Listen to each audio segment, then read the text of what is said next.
Well, it looks like we're live. It's 7 p.m. Eastern Standard Time in the United States. We're here in Zurich, Switzerland right now. It's 1 a.m. here in Zurich. My name is Peter Coyne. I'm going to play host to this live broadcast tonight. I'm going to be working with our team to make sure no technical difficulties happen. I'd like to welcome you. I'm here with Jim Rickards. Jim is going to be talking to the man that we call Goldfinger. Now, I know there's been a lot of cloak and dagger as we've built this up, but I think you'll agree it's for good reason, because Goldfinger is one of the most plugged-in men in the gold industry. This is really where Jim is getting his information on the flow of physical gold and the impact on your wealth. Now, they're going to talk about a gold shock tonight that I've never heard anybody speak about, and I don't think you'll have heard it either. And I want you to stick around till the very end, because you're not only going to be able to ask Jim questions. We've done broadcasts like this before, and Jim has fielded questions. That is well worth your time as it is, but you're going to be able to pose questions directly to Goldfinger. All right, the only rule is that we will not answer any personalized investment questions. Now, if you're wondering how you pose those questions to Jim and Goldfinger, you'll notice a box on your screen. Simply type in the question and be sure to add your name and email address.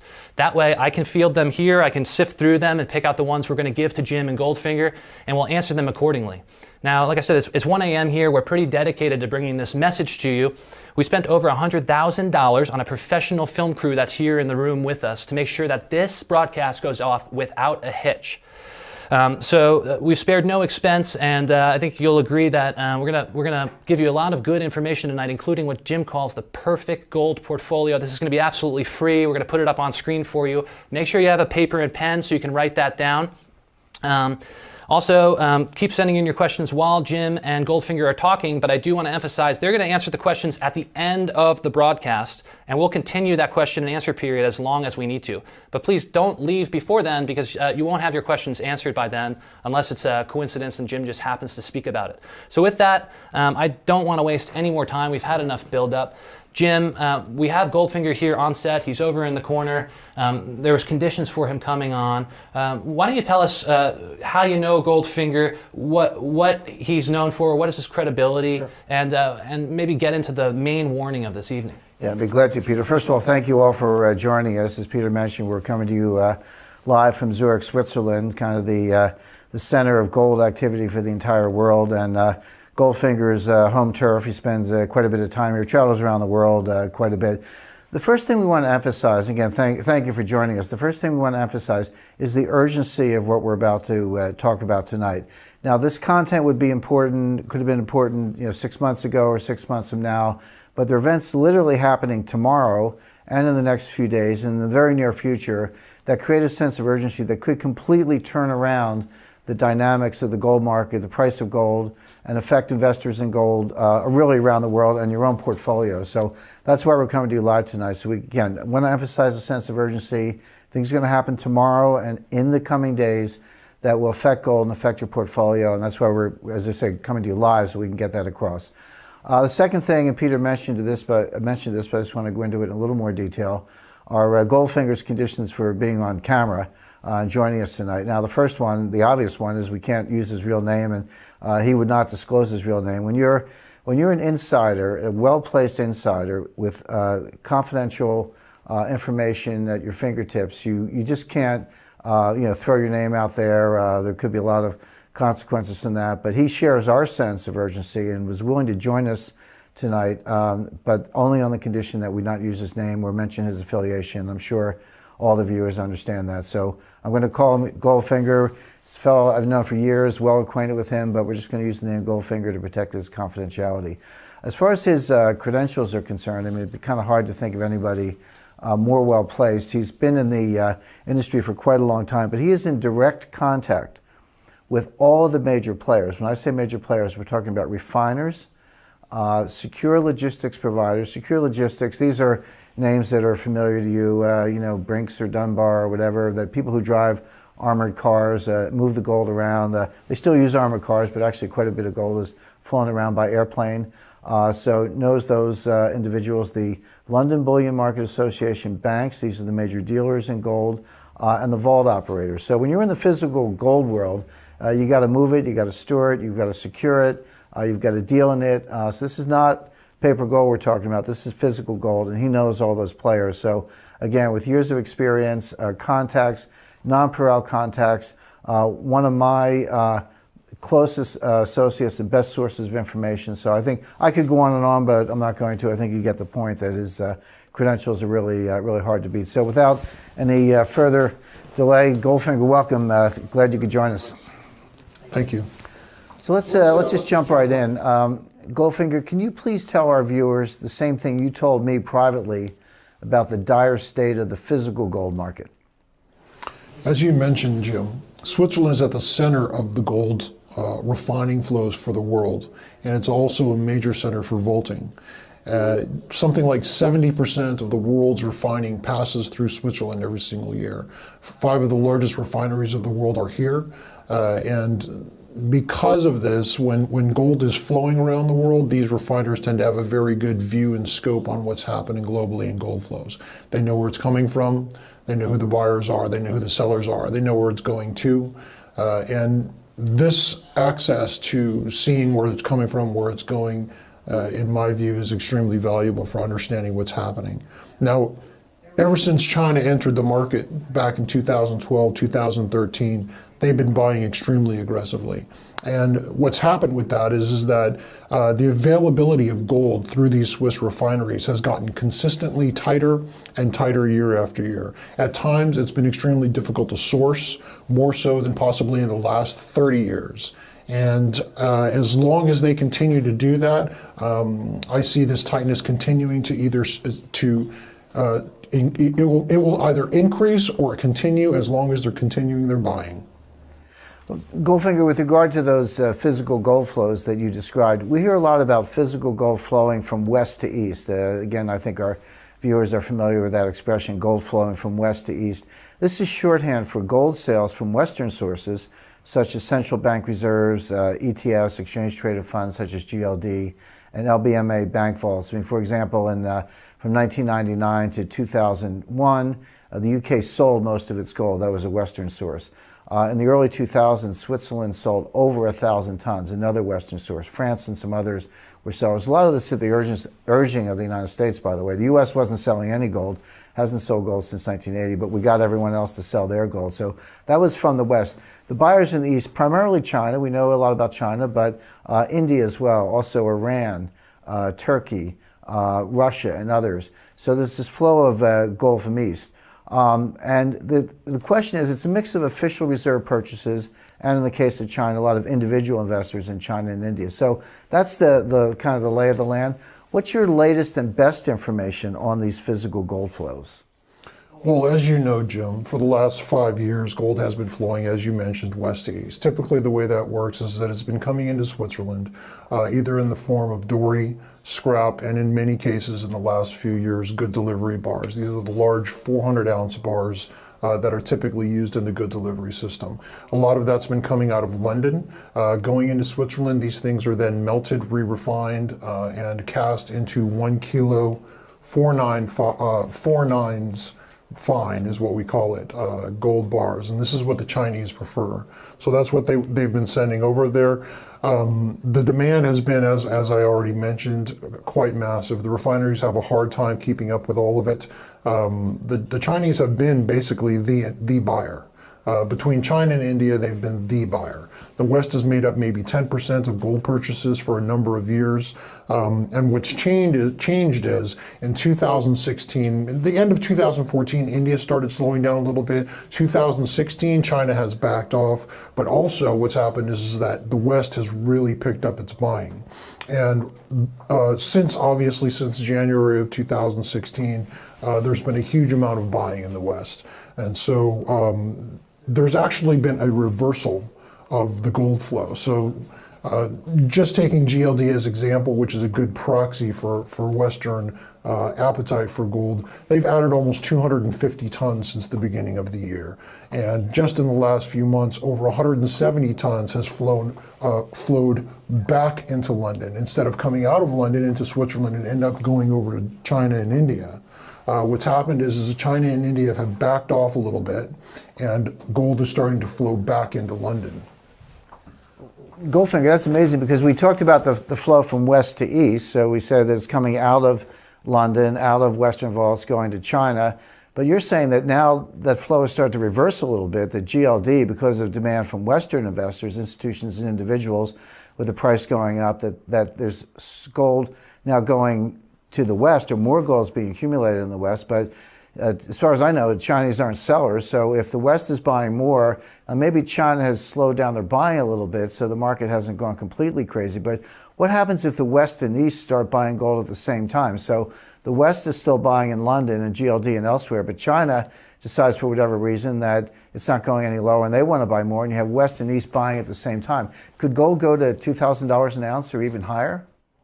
Absolutely. And the reason why is, if you think about the flow dynamics from, say, 2013 to 2015, you've got China buying sometimes as much as 1,000 odd tons a year. And their effect on the market has been a persistent, chronic tightness in the availability of gold at the Swiss refineries. So if they've backed off and they've allowed the West to start buying some gold, even with that, the gold price has already gone up some. So what happens if China steps back into this market and they start buying at the same levels they were buying before? If the West is buying as well, where exactly is that gold going to come from? And it's unlikely, I think, that it's going to be coming out of China and coming out of India. So the only place it can come from is going to be holders of gold that already have it. And this may require much higher prices in order to clear the market, in order for that gold to come out to become available. That's amazing. One thing I remember from first grade is 2 plus 2 does not equal 5, it equals 4. In other words, if the West decides to buy and China gets back into the game, there's just, I don't know where this gold is going to come from. I mean, the miners can only produce so much gold. They're kind of flatlining at around 2,000 tons a year, but they have not been increasing the supply of gold. It's one thing if China slows down a little bit, but one thing about the Chinese, they buy it and hold it. They haven't had the money, in the past, but they do now. So they're going to buy it and hold it. I know the Iranians, the Russians are not sellers. The Turks are not sellers. A lot of people are buying gold because they want to hang on to it. They're actually looking for alternatives to the dollar. So if Western buying is increasing and China and India and others continue their buying and don't sell, and the miners can't produce any more gold, it's not at all clear where this gold is going to come from. So basically, there's only one way to resolve that, it seems to me, and that's for prices to go up. But so let's just say it hits $2,000 an ounce. I mean, the big guys can kind of get their hands on it, but are retail investors going to be able to get gold? Probably not. And the reason why is there are only a couple of sources for these refineries to get gold. If China's not selling their gold, in my opinion is that they're not going to. India's not selling their gold, my opinion is that they're not going to. Your only other options are doré from mines, and the problem with that is that the prices have been so low for so long that not very many mines are profitable. A lot of mines have been shut in, they've reduced production, and to bring new mining online takes years. So even if the price were to rise, that's not going to bring new supply from mining. Yes, when the price rises, it tends to increase recycling scrap, which is the second type of gold that's available to these refineries, and this could be like old jewelry or anything that comes in scrap gold. That can be another source, but will that source be enough to equal the demand of the West, China, and India? I'm not so sure about that. And then the most important thing to understand is that price action creates market action. So this can feed on itself and cause the price to move very rapidly. If that's happening, it's just going to increase demand. Now, what can happen at this kind of a point is the first reaction will be the retail outlets will be wiped out.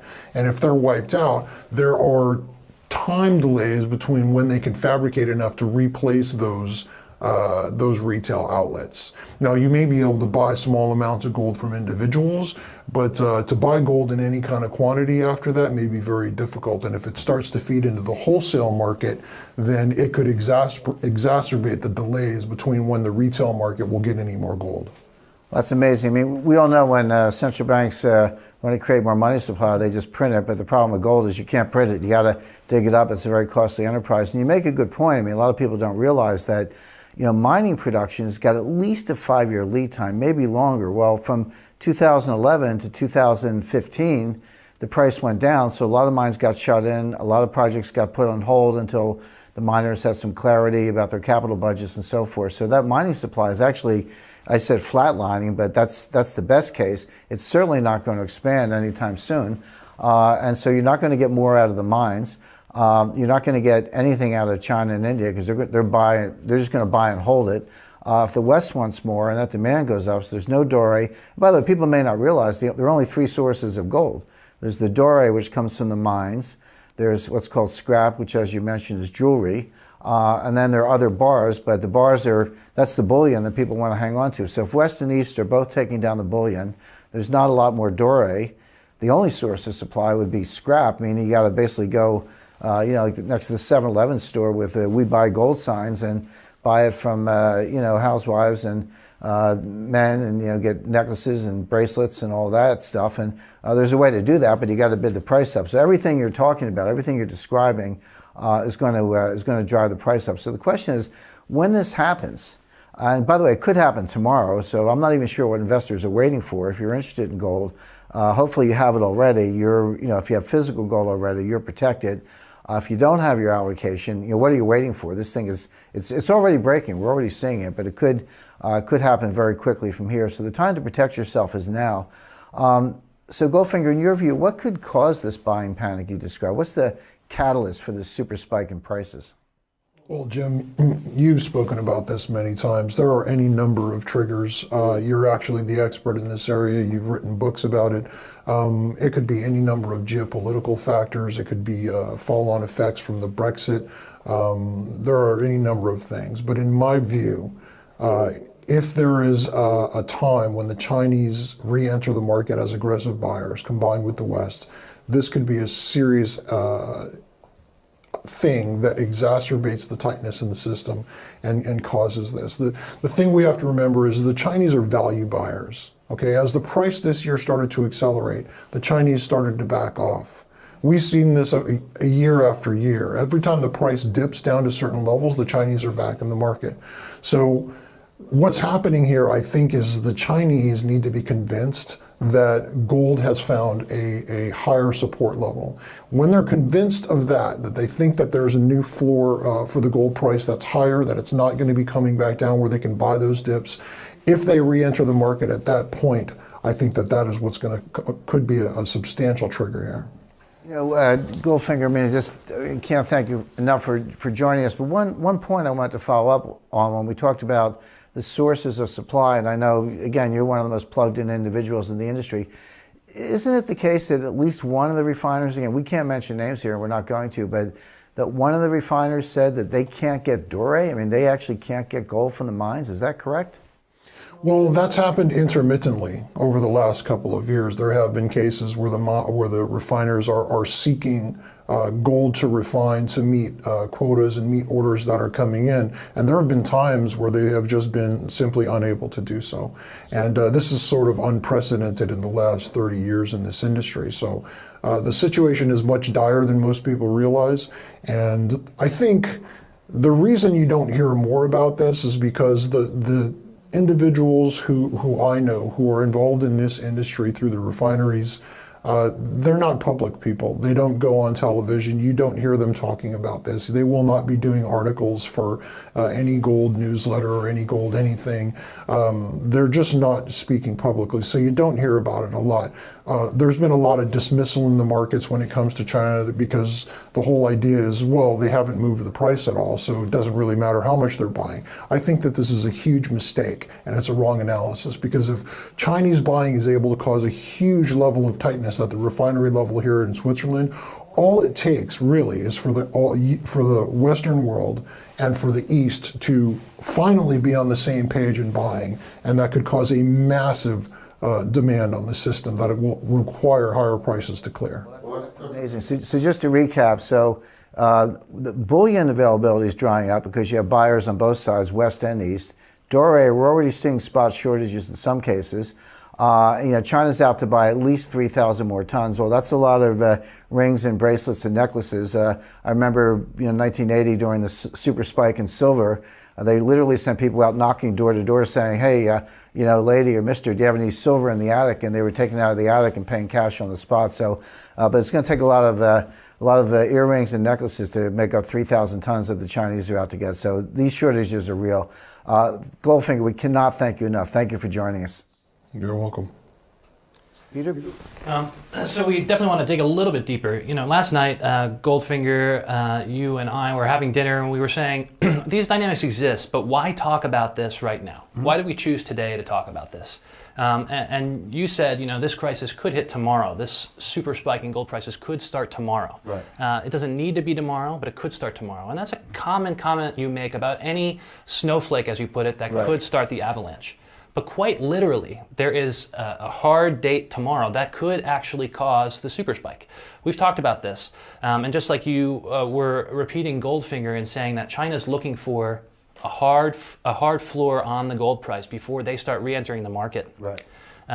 We found a catalyst that we think will put in that floor and give China the confidence that gold isn't going any lower. So it's time to start buying again. Can you speak about what's happening tomorrow? Sure. As far as the Chinese buying is concerned, Peter, the Chinese, they need more gold, just for geopolitical reasons. The fact that, apart from the fact that they want it, they need to buy 3,000 tons, at least, perhaps more, just to keep up with the United States. So the Chinese are basically buyers of gold. But they're smart. I mean, they're smart buyers. So like any savvy investor, they want to buy the dips. So when you say, okay, I'm out to buy, but I don't want to be stupid. I want a good price and I want to buy the dips. But that begs the question, well, what are the dips? How low do the dips go? Where is the floor?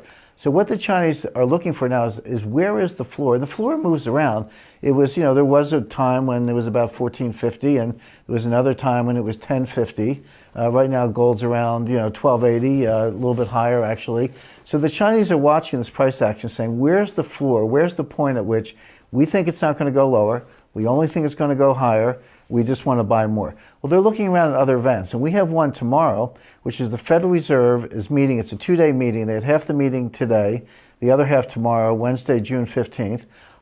That's when they make their announcement. So whatever they did today, it's just the people in the room know about it. But tomorrow they're going to make an announcement. And June, this is the Federal Open Market Committee. It's a group of Fed officials who set interest rate policy and make pronouncements on the economy. So call it the FOMC for short. That's the Federal Open Market Committee. They're going to make an announcement tomorrow afternoon. But more importantly, Janet Yellen, the chairman of the Federal Reserve Board, is going to come out and give a press conference. And she usually goes out for an hour or even longer and answers questions from reporters. I watch them all. I'm a little bit of a geek. I watch these things. The reporters actually keep getting smarter. I notice every time they do this, they've only been doing this for a few years and the questions keep getting better. But the Fed has painted themselves into a corner, and here's why. They've been flipping back and forth between hawkish and dovish. I can trace this all the way back to May 2013. We don't have time to go through every twist and turn, but basically the feedback loop is the following. So the Fed gets tough. We're going to raise interest rates. We're tapering. We're taking away forward guidance. We're speaking hawkishly, et cetera. Markets fall out of bed. The stock market crashes. Remember how much it went down in August 2015, how much it went down in January 2016.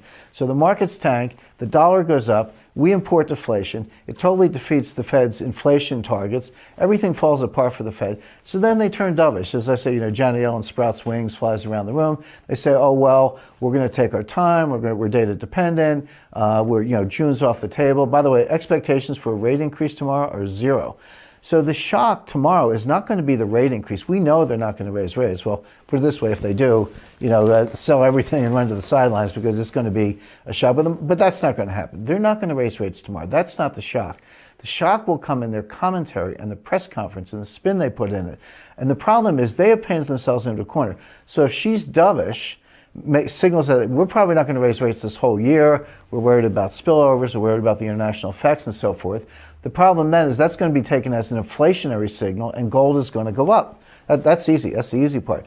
But what if they're hawkish? What if they say, July is still on the table. We're watching this. We think that May employment report was a fluke. We think that labor market conditions are actually getting tighter. Wages are going up. Don't take us for granted. We don't need a press conference. July is on the table. If they make those kind of hawkish comments, the markets are going to fall out of bed and people are going to buy gold as a safe haven. So gold wins either way.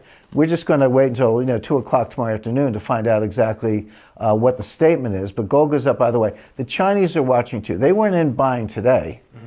They're going to listen for what we're listening for tomorrow. But I already told you what's going to happen. We'll put it this way. under either scenario, gold's going to go up. The Chinese are going to see that. That's going to confirm that floor. Goldfinger said they're looking for a floor. He's right. But the floor is probably in, the price is going to go up, the Chinese are going to say, okay, we're not going to see 1280 for a long time, we're not going to see 1290 again, it's 1300 and higher, they're going to be buyers. And that's going to be the catalyst with the West buying, GLD buying, London buying, and China buying, the price going up. That dynamic is going to feed on itself. I just want to make a quick comment. Goldfinger's still with us. You're going to be able to speak with him later. You enter your questions in. We're going to get to them at the end of the broadcast, and we'll bring Goldfinger back into the equation. You know, Jim, you were writing in the lead up to this event that, you know, gold could go as high as $10,000 an ounce. I don't want to go through that thesis right now because I feel like you have explained it very, very well. And we can explain it in the question and answer period if readers still want to hear more about it. But a specific line in the letter you wrote really caught my eye, which was, even though the price is going to increase to maybe as high as $10,000 an ounce, but like we were talking with Goldfinger about, $2,000 is reasonable in the midterm, above that. But eventually $10,000 an ounce, even though that super spike will happen. Most gold investors won't actually benefit from it. There's an old saying, Peter, be careful what you wish for. And I know a lot of gold investors have, you know, gold was going down for 4 years from 2011 to 2015. It's going up now in a very healthy way, but sentiment was lousy. Some people lost money. They got in at a high level. Anything goes down for 4 years, people get pretty depressed about it. So people had almost kind of given up. So gold investors here, hear me say, you know, it's going to $10,000 an ounce, which it will, and there's a technical explanation. We don't have time for that right now. But they go, hallelujah, you know, gold's going up. Even if it goes to $5,000, it'll be a big winner. But be careful what you wish for, in the sense that $5,000 gold or $10,000 gold really means the destruction of the dollar. I don't think of it as gold going up. Yeah, the dollar price of gold goes up, but gold is just gold. What's really happening is the dollar is devaluing. If gold goes from, say, $2,000 to $10,000 an ounce, don't think of it as gold going up 5 times, even though it is. It's really the dollar going down 80%. It takes a lot more dollars. That means inflation across the board. Your other investments could be getting wiped out. So absolutely have gold. But gold going to $10,000 is not going to save you. It's going to preserve your wealth. It's going to ensure the losses elsewhere in the portfolio. But that by itself is not going to save you. Now, everyone else is getting wiped out. You'll at least hold your own. But by itself, it's not going to make you richer. You're just going to hold your own. Well, let's stop there for a second. 10% allocation, physical, holding in your hand gold. And typically you've talked about American Eagles, American Buffaloes, and smaller bars if you have a high a large amount of money to invest in gold. You know, we were speaking and we said, let's go a bit deeper than that. It's fine to say 10% allocation, here are the 3 types of metals you buy. But an investor sitting at home, he says, you know, hey, I have $10,000, I have $50,000. You know, what's the breakdown between those metals? Like, well, what do I do? So, you know, you were good enough. You spent quite a lot of time putting together what we call the perfect gold portfolio. We have a chart, if we can put that up on the screen, guys. I'm going to leave it up there for you. We're not going to go through each one because I feel like it's very self-explanatory. But like I said, I hope you have a pen and paper. You can write these things down. We'll put it back up in the question and answer period also. But if I heard you properly, that 10% allocation, the perfect gold portfolio, excuse me, that we have up on the screen, that's for preserving wealth. You stay even if gold goes to $10,000 an ounce. Because the world of $10,000 an ounce is also the world of who knows what price oil and food and milk. It could be $10 a gallon for gasoline at the pump, or you know, $15 for a quart of milk. So yeah, you've preserved wealth, but you haven't really come out ahead. Now, but a lot of people have been wiped out, so at least you're holding your own. Okay. So, so have your fire insurance, have your physical gold for 10% allocation. We're not disparaging that. You should have that. But I mean, $10,000 an ounce is a huge jump. There has to be a way to actually profit from it, to make a speculation on it, and to earn outsized gains. Well, there is. I mean, the way to do that is to invest in gold stocks. When you buy a gold miner, a gold mining stock, that's like a leveraged investment on gold, because gold mining stocks have 3 ways to profit. One is, okay, so the price of gold goes up, so the price of a gold mining stock is going to go up. That's kind of obvious. But the second way is gold miners have operating leverage, which means they have very high fixed costs. It costs a lot of money just to be in the game, the equipment, the leasing, the feasibility studies, and all that. So a certain amount of your production goes to covering those fixed costs. But once you've covered your fixed costs, everything beyond that is gravy. You know, it's hard earned, it's risky, but that's gravy. So then that starts to drop to the bottom line. But you know as well as I do, when you value a stock, it doesn't go dollar for dollar, based on profits, there's usually some price earnings multiple. So it could be a 5, it could be a 10, it could be a 20. We don't have to debate price earning multiples, but a dollar going to the bottom line could make the stock go up $5, so or $10 or even more. So the point is, once you're past your fixed cost and gold goes up and that profit drops to the bottom line, your stock price is going up by $5 or $10 or more per dollar of gold. So it's a safe investment, but it's a leverage bet on gold. So that the third way gold miners can pay off for investors is with acquisition. So the first two things, gold goes up, you make more money. PEs are applied, so you make even more money. But beyond that, the big guys, you know, the Barrick Golds and Anglo Golds of the world, these are huge companies. They can't turn on a dime. They're looking for ways to increase their multiple too. Well, the fastest way to do that is to go out and buy a junior miner. Right. They actually have a name for that. So you go out, it might take them 5 years to start a new mine, but it might only take them 5 weeks to negotiate a purchase and sale agreement. Right. So now you got an acquisition premium on top of the PE multiple, on top of the higher price of gold. It's a triple play. It's a triple way to win. Right. Well, for those listening, Jim has asked me to gather some facts about how gold, the metal, has increased. So if you were to invest in that perfect gold portfolio, how much gold could increase by historically versus how much these gold stocks have increased by. And you know, it's about every decade there seems to be this opportunity or window in gold. So I have these written down. I'm going to use my cheat sheet. So in the 70s, early 80s, gold jumped 267%. That's pretty good. But these gold stocks like Jim were talking about, there were sand mines. That's over 2,000% returns over the same period. There was 2,400% on Wharf Resources, 3,858% on Heckran Resources. Like, these sound ridiculous. The same thing in the mid-90s when gold was going up. Gold went up about 20% in the mid-90s. You're seeing 1,400%, 4,100%, 4,200% gains on some of these gold stocks. So this is going to continue. I mean, the same thing happened in the early 2000s, and we see this opportunity again in gold stocks, like you said. You know, we have put together something interesting for readers tonight. We actually have a stockpile of physical gold in Baltimore. We're here in Zurich, but back in Baltimore, we have a gigantic pile of physical gold. And we've been doing something rare in that we've been sending viewers just like you physical gold for free to do our part to get you to that 10% allocation. And we'd like to send you some free gold tonight if the terms are agreeable to you. You know, Jim, you've put together a portfolio of 14 gold stocks. Right. Now, we kind of playfully call gold stocks penny gold. Yep. Because, you know, to go out and buy an ounce of gold, it's over $1,200. But to buy some of these gold stocks, that's just a couple pennies per share in some cases. Right. And therein lies the reward. If it pops, you know, to $1 or $2 or $3, you can get those big types of 1,400, you know, 3,000% gains. Yeah. So you've put together a portfolio of 14 stocks. And we've called it the Penny Gold Allocated Portfolio. So we put together that free report tonight that we'd like to share with readers, along with a couple other things. But I just want to talk about that report for a second, because you've picked out 14 gold stocks that you obviously think can help readers profit from this super spike in gold that Goldfinger's talked about, we were just talking about. Right, we're not talking about just holding your own. We're talking about big profits, potentially. Yeah, but it's not just, it's not just stock picking. You've gone a step further with the team you've built out for this. Yep. You've gone a step further and put actual allocations on these stocks. So you've put together a whole portfolio. Can you talk a little bit about why a reader should not just go out and say, hey, I just heard Jim Rickards, gold's going to 10,000, and if that's going to take a while, it's at least going to 2,000. I'm just going to go buy a gold stock. Why is it important to be selective, and then not just selective, but have the proper allocation? Right. Well, I talked about, you know, the good news on gold mining stocks are the triple play that I mentioned. One, the price of gold is going up. Two, the PE multiples are going up. And three, there are acquisition premiums being thrown on top of that. We actually, a couple of our picks have already been acquired. It's kind of amazing in a short period of time. So those are three ways to win with gold stocks.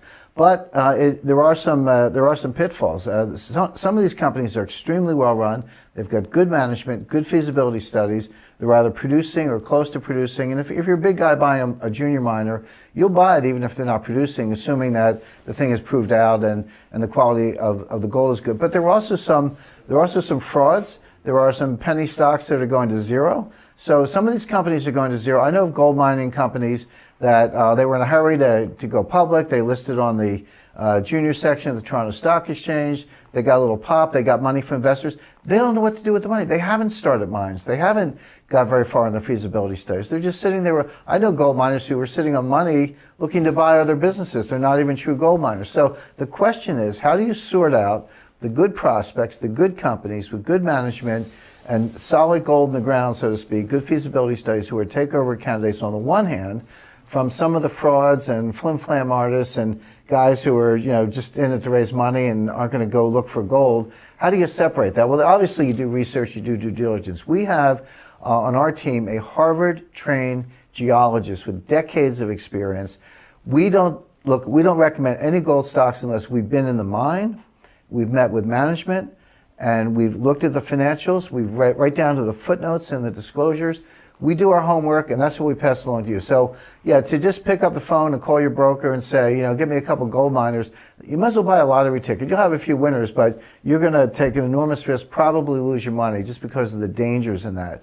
So what we're offering is a service, an advisory service, through our newsletter, Rickards Gold Speculator, where we have basically with the team I've described, actually getting our hands dirty, crawling in the mines, reading the footnotes. We make recommendations to the companies that we think have the best prospects to perform on that triple play that I described.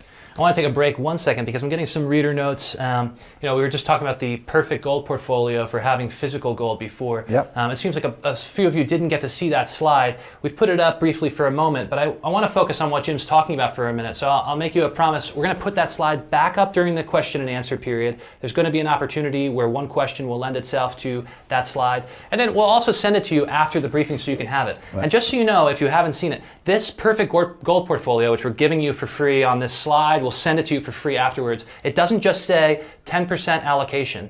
It actually gives you the proper breakdown of physical metals for whatever amount of money you're investing, from $10,000 all the way to $10 million. So I've never seen anyone else give this allocation before. I certainly have never seen you give it, Jim. Not only that, Peter, when we say 10% allocation, we don't mean 10% of your net worth. We mean 10% of your investable assets. It's a slightly different thing, and we define that. So we break out investable assets from your total net worth. We break it down by category, different levels, and then we give you specific allocations as to gold, some silver. Silver plays a role, but primarily gold, whether it's bullion or coins, et cetera, and how much of each one you should have. So we'll send that to you for free if you stick around till the end, and we're going to put it back up during the briefing also. So please stick with us. Jim, you were just talking about gold stocks. There are opportunities to far outperform the physical metal. So have physical metal, of course, like Jim is saying, right, for 10% allocation. But gold stocks are where you're going to get the juice. That's where you're going to get the big types of returns. Right. And if I heard you properly, you don't just go throw a dart at the board and pick these gold stocks. No, that's right. And you don't just buy quality gold stocks. You buy them prudently using a proper allocation model. Right. And of course, you've built out a fantastic team. You have a Harvard-trained geologist. Right. He's done far more than that. He's a really interesting guy. Yeah, no, absolutely. But he goes to sites. He meets with the management teams. He kicks around the rocks. Mm-hmm. He sees whether or not the company's a fraud, frankly, yeah, or they're actually going to produce gold someday, or if right, they actually have a valuable deposit. And both types of companies are out there. Look, when something gets beaten down 90%, that's right, what happened to the miners from 2011 to 2015. Right. When something gets beaten down 90%, there are two ways for it to go, either up big or zero. Right. We want to avoid the ones that are going to zero, obviously. Right. Well, I want to get back into the question and answers with Goldfinger in a minute, but first I want to talk about this service you have, Rickards Gold Speculator. Right. Of course, this is a huge opportunity if we're right tonight, and we all believe we are, obviously. Right. Gold's going much higher. There's a unique opportunity that started this year in 2016. Right. It's about to get a lot more exciting. Possibly tomorrow if Peter, is there a way for viewers to access this or participate in this? Well, like I said, we have free gold we'd like to send you today, and we've put together a special offer. I frankly think we're kind of giving this away. I work with Jim on the business side of our research services. I do think we're kind of giving this away. We're going to do a special offer tonight to access Gold Speculator. Usually that service costs $3,000 per year. And tonight, we're doing a special offer. We're going to send you 2 gold coins. This is real gold. This isn't gold plated. These aren't... solid gold. Yeah, this is solid gold from the U.S. Mint. They're special, what we call G-Series coins. This will help you reach your 10% allocation, of course, and will help you if gold actually goes up the way Jim's been describing. But in addition to that, we're also going to do a special offer tonight on Gold Speculator. We're going to do 2 years of Gold Speculator for $1,750. Now, I said 1 year of Gold Speculator typically costs $3,000. We're giving you 2 years of Gold Speculator for less than $2,000. For $1,750, you can get 2 years of Gold Speculator. So that's more than a 60% discount if you take the normal rate for 2 years. Normally, to subscribe for 2 years, you'd have to pay $6,000. Okay, but we're going to give you 2 years tonight for $1,750, and we're also going to ship you two coins. They're really awesome coins from the U.S. Mint. They'll come in protective cases. We'll ship them right to your doorstep. They're yours to keep. And we're also going to send you the penny gold allocated portfolio. So this is, most research services, they'll send out a new recommendation every month. We do that here. Yep. But very rarely do services give you everything up front. We're going to give you a lot of stuff up front, 14 gold stocks with the exact allocations. And the reason why we want to do that is because we're really focusing in on this speculator mentality in Rickards Gold Speculator. Right. And Peter, this is our first live event for Gold Speculator, and we have quite a large audience joining us tonight.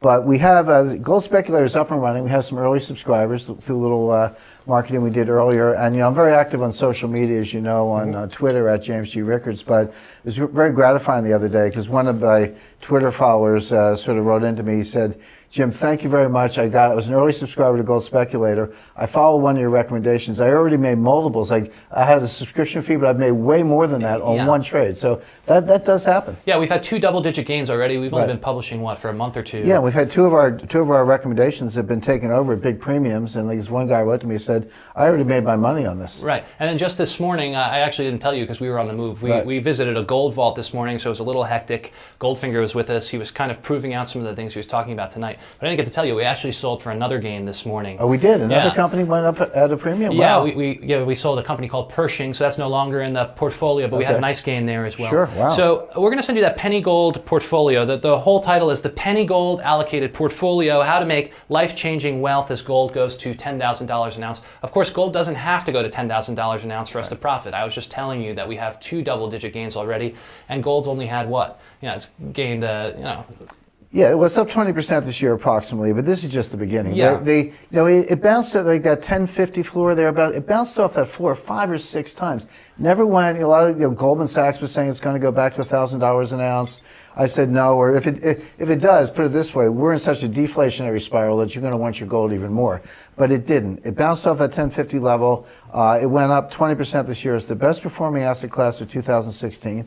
Best performing asset class of the 21st century if you go back to January 1st, 2000. Right. So it's found that footing. It's making its way higher. There's a little bit of retracement. It went back. It came up faster than it went down. Right. So now it's got the momentum. I think tomorrow the Chinese will get the confirmation that the floor's in. They're coming back. So this is a great time to get in. We'll get into the questions and answers in just a second, but I wanted to tell you about 2 other things we're going to send you when we hear from you today. Jim's also put together a great report. It's called The Path to $10,000 Gold. Just recently you're on CNBC, I think it was, I forget what channel, but someone was hounding you on this $10,000 gold prediction. And I understand if you're watching, if you're not too familiar with Jim, $10,000 per ounce gold sounds ridiculous. Okay, but Jim isn't pulling that number out of thin air, and in this report he actually outlines how we get to $10,000 an ounce. It uses very simple math, very accessible facts. So this isn't a matter of fantasy, it's a matter of fact, and we only thought it was fair to actually put that in a report and show you how we got there, instead of simply making the call for $10,000 gold. Some people think I picked a number out of a hat because they to grab a headline or attract attention. Believe me, I don't need the headlines or the attention. But it is based on actual data about money supply, physical gold, central bank gold reserves, and then just apply the mathematics, but it's not particularly difficult mathematics. It's no different than the gold standard that the United States had for most of the 20th century and the UK had for most of the 19th century. So we lay that out in detail. We don't have time to do it right now. Right. But it's not a made-up number. It is the implied non-deflationary price of gold to restore confidence in a collapse of confidence in central bank money. Well, I want to get right into questions, I'll just invite you to come along with us. As with everything we do, we're trying to form a long-term relationship with readers. That's right. So that's why we're making this special offer tonight. We really do think that tomorrow is going to mark a major inflection point in the gold market. markets. I mean, we've already had an inflection point since the new year, but an inflection point within an inflection point that could really send gold prices up high. So we're making this special offer, and we're doing it under two conditions. One, I really do feel like we're giving a lot away here. I mean, we're going to send you physical gold on top of 14 gold stocks right away that could offer you at least triple-digit gains if Jim's thesis plays out. Plus, you're going to get ongoing recommendations for 24 months. So that's a recommendation a month for the next 2 years, plus updates and all the regular services you'd come to expect from Jim and our team to keep you updated on the recommendations we make. All right, now for the conditions. I mean, because this is such a sweet offer, I really am not comfortable keeping it open longer than 24 hours. So we've put a hard dead stop on this offer 24 hours from now. So it is a steal, and I'll tell you, you will not see this price again. So if you're in agreement with what Jim said, if you recognize the opportunity in gold stocks, I suggest you click the button on your screen or call the number on your screen and take advantage of this offer right now. I will say one other thing. There needs to be full disclosure. We're sending you physical gold. There's shipping costs. There have been storage costs for us to hold these things. And these are valuable coins. We're sending you real gold. So I am instituting a no refund policy tonight. Right. That's fair. And I do think that's fair. The last thing we want is to ship out gold coins all over the U.S., to give away 14 picks, to get this Harvard-trained geologist to fly around the world to kick around rocks, to do the research we need, to get a crew out here, to get Goldfinger going. We've spent over $1 million to make this whole project happen.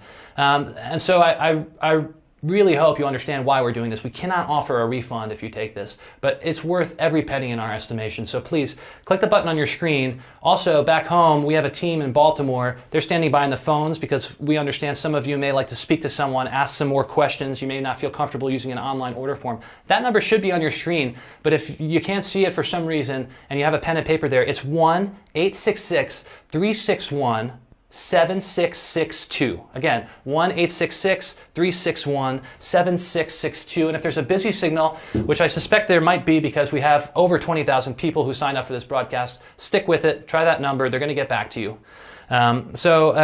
Jim, I think that's enough explaining what we have to offer. Yep. I want to keep delivering value to readers. Let's get Goldfinger back in on this discussion and get into questions and answers.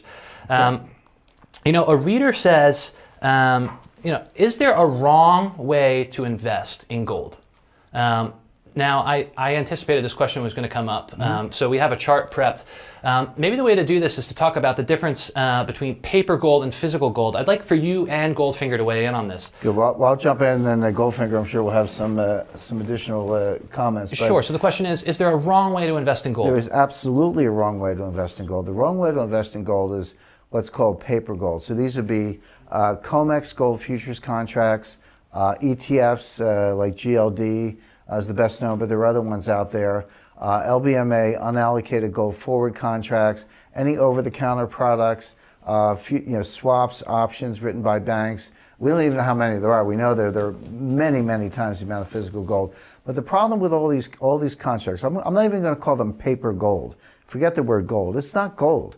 It's a contract you have with a bank or an exchange. Like any contract, it can be terminated, it can be defaulted on. You don't have the gold. Now people say, well, I can put in notice and get the gold. When do you think you're going to put in notice? You're going to put in notice when there's a buying panic, when everyone else is doing the same thing. Now we know for a fact that the amount of paper gold contracts is over 100 times the amount of physical gold. It could be a lot more than that. The reason we don't know the exact number is because a lot of these paper contracts are not even disclosed by the banks. They're off-balance sheet swaps and options over the counter written by the banks. We don't even know what that number is. We do have some publicly available information from the futures exchanges and from other sources. So we know the amount of paper gold is over 100 times the physical gold. So what's going to happen when the price of gold spikes, or there's a buying panic, or China gets back in the game, which could be tomorrow, which we do expect they're going to come back in a big way tomorrow once they see that, once we get that Chinese confirmation that the floor is going to be in. At some point, people are going to say, I want my gold, and they're going to be told, sorry, your contract has been terminated as of the close of business yesterday. They're not going to steal your money. They're going to send you a check, a paper check, or wire transfer for the dollars equal to yesterday's closing price. But that's not what you want. You want today's price, tomorrow's price, next week's price. When the price is skyrocketing, that's why you bought the gold in the first place. Now, if you have the physical, or if you have a gold miner where you actually own a share of the mining company and that's going up, you're along for the ride. You're participating in that. But if you have one of these paper gold contracts in this buying panic that we foresee, we can definitely see it coming, they're going to shut the exchange, terminate the contract, they'll send you a check for yesterday's price. But think of this as like I have fire insurance on my house. My house is on fire, heaven forbid, but the insurance company just canceled my policy. That's what they're going to do to you. When the gold house is on fire and you most want your insurance, they're going to cancel your policy.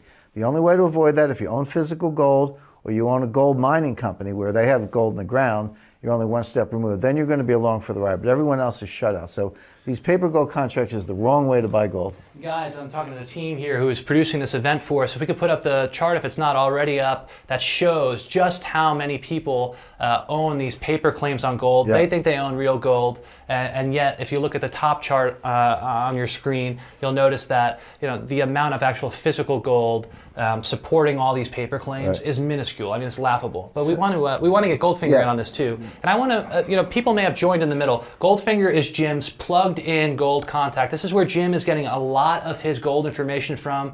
That comes in his newsletters, his TV commentary, things like that. To get him on the broadcast with us, we had to meet two conditions because he works in Switzerland and is a private person. He has connections in the gold industry that may not appreciate what he's going to say or what have you. So the two conditions were we'd conceal his identity, both his face and his voice. So if you're hearing him, there's a voice changer on him. So lean in, raise your volume up if you can't understand him. And some of you have been saying you're hearing two voices. You may have the window open twice, so please make sure you have the window open just once. And with that, Goldfinger, I want to get you in on this. Is there a wrong way to own gold? Can you build on what Jim said? I mostly agree with what Jim said. I think it's important for investors to determine what kind of investor they are. In my experience, there's two different kinds of investors when it comes to gold. The first kind of investor is looking for capital gains, and they're mostly just interested in the price. These kind of people will usually come into the market when the price is moving up. They think that it's going to be a bull market.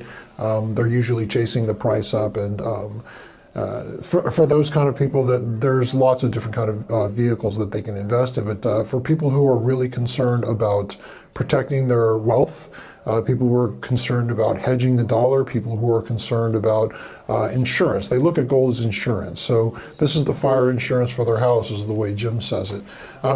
For those kind of people, yeah, I think that there's a wrong way, because I think there's a lot of vehicles out there that when push comes to shove, if there really is a sort of a high demand run on gold, I think a lot of these things are going to end up not performing. And people who think they own gold or think they're able to take delivery of gold or have gold back up their portfolio, they're going to find out the hard way that that's just not the case. I want the team also to put back up that perfect gold portfolio that Jim has put together. Again, this is absolutely free. If you have a pen and paper, please write down what you see on the screen, because I don't think anybody's really put together something like this before. Jim's always talked about a 10% allocation to physical gold. He's talked about American Eagles. He's talked about American Buffaloes, smaller bars if you're investing a lot. But what you see on your screen right now, the perfect gold portfolio, absolutely free. It will show you what to do with your money if you've got $10,000 all the way up to $10 million. What is the actual breakdown of coins and bars that you should have to reach that 10% allocation? I do hope you find it useful. Please write it down. Once, Peter, I was in Las Vegas and I was taking a taxi from the airport to staying at the Wynn Hotel, and you start chatting with the taxi driver, and she asked me what I did, and I told her I was an author. I wrote about gold, studied gold, and so forth. And she said, well, I hear everything you're saying, but I've only got $10,000 to my name. I said, you know what? Buy one gold coin. That was about 10%, a little bit more. Buy one gold coin, put it in a safe place, you'll be protected. So yeah, if you've got $10 million, you've got to decide how to do it. But even for people of modest means, some physical gold will preserve your wealth. So the reason we put this chart together, we want to hit every level of net worth, every level of investable assets. The allocations are not the same. The 10% allocation is the same, but the breakdown between bullion, coins, gold, silver, etc., varies based on that level. Right. By the way, that other chart that you had up earlier, I don't know if we can get the chart with the shells are bare. And some of our viewers may have seen this, but the super spike is the paper gold. That's the open interest in COMEX gold futures. That's the amount of people who think they have gold.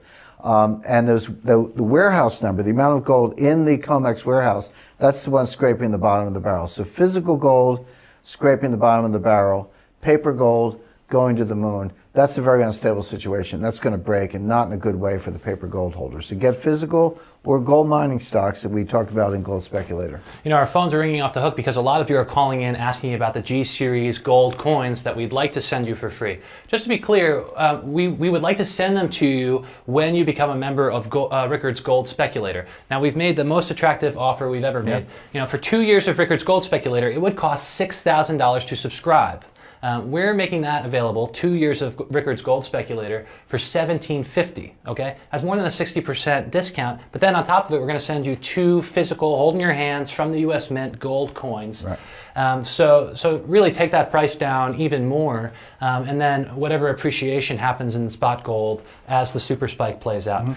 So please click the button. If you have more questions about how to become a subscriber, how to get that free gold, how to get the penny gold portfolio with 14 stocks that you can invest in tomorrow, maybe before Janet Yellen appears on TV and does her press conference, please click the button on your screen. There should be a big green button on the top of your screen that says Get Access Now. And then there's also a phone number, 1-866-361-7662. You know, a reader was just asking, how can I trust that the portfolio isn't going to get blown up because we're holding a broadcast to over 20,000 people? They all pile into these small penny gold plays, and the prices shoot through the roof. Personally, I think that's a fair question.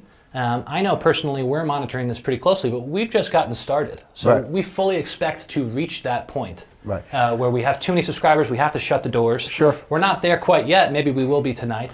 But we're going to be monitoring it closely. Can you speak about it? Yeah, sure. There are a couple safety valves here. Number one, that's why we have 14 recommendations. We don't expect every subscriber to go out and buy 14 stocks. We're putting 14 names out there. Pick 1 or 2 that are most interesting to you. We're doing the due diligence. We're doing the homework, but you're obviously welcome, and probably a good idea to do a little homework yourself. So we don't think everybody who subscribes is going to buy all 14 stocks, number one. Number two, we are going to limit the number of subscriptions. So this will not be a thundering herd. It will be a very select group, basically first come, first serve in terms of people signing up. The third thing is we say in our recommendations, don't put all of your net worth in this. Don't put the full 10%. Be prudent for a slice. Everything for a slice. Diversification is the key. The other thing is when we actually monitor the price action. I mean, we're making recommendations. So if we see price action that we think somehow we're driving it, or maybe someone's on the other side of it, we'll say get out of that stock. We made some money. Get out of that stock, and there are plenty of other recommendations. So it's a good question. We're very aware of it. We've got a number of safeguards in place, and we're watching it very closely. We've already sold 2 plays for double-digit gains. We don't want to pump these stocks up so you can go to the moon and then have them crash. We often talk about how we're in the relationship business. I mean, it does us no good to have a Pyrrhic victory, push out a bunch of subscriptions, blow up these stocks, have them crash. I mean, that only gets angry masses knocking down our doors, not long-term subscribers. It's not the relationship we want. It's not. A lot of people are asking, what is a monster box? We've put up this perfect gold portfolio that Jim is giving away for free today. I've never seen it done before. Guys, if you could put that back up on the screen for us, one of those purchases is a monster box. Explain what a monster box is. Well, it's funny you mention that because I have some monster boxes myself in the safe non-bank stores. I don't recommend keeping in the bank, but there are secure places to put it. Basically, a monster box. It's 500 1-ounce American silver eagles. So these coins are 99.99% pure silver. They come from the US Mint, so quality controlled, but there are 500 of them. So, at the market, this will cost, they're around $8,000 or $9,000 now, but again, it fluctuates with the market, but that's what it would cost today. Now, the thing I like about them, they come from the US Mint. You can't buy them directly from the Mint. You have to go to a reputable dealer.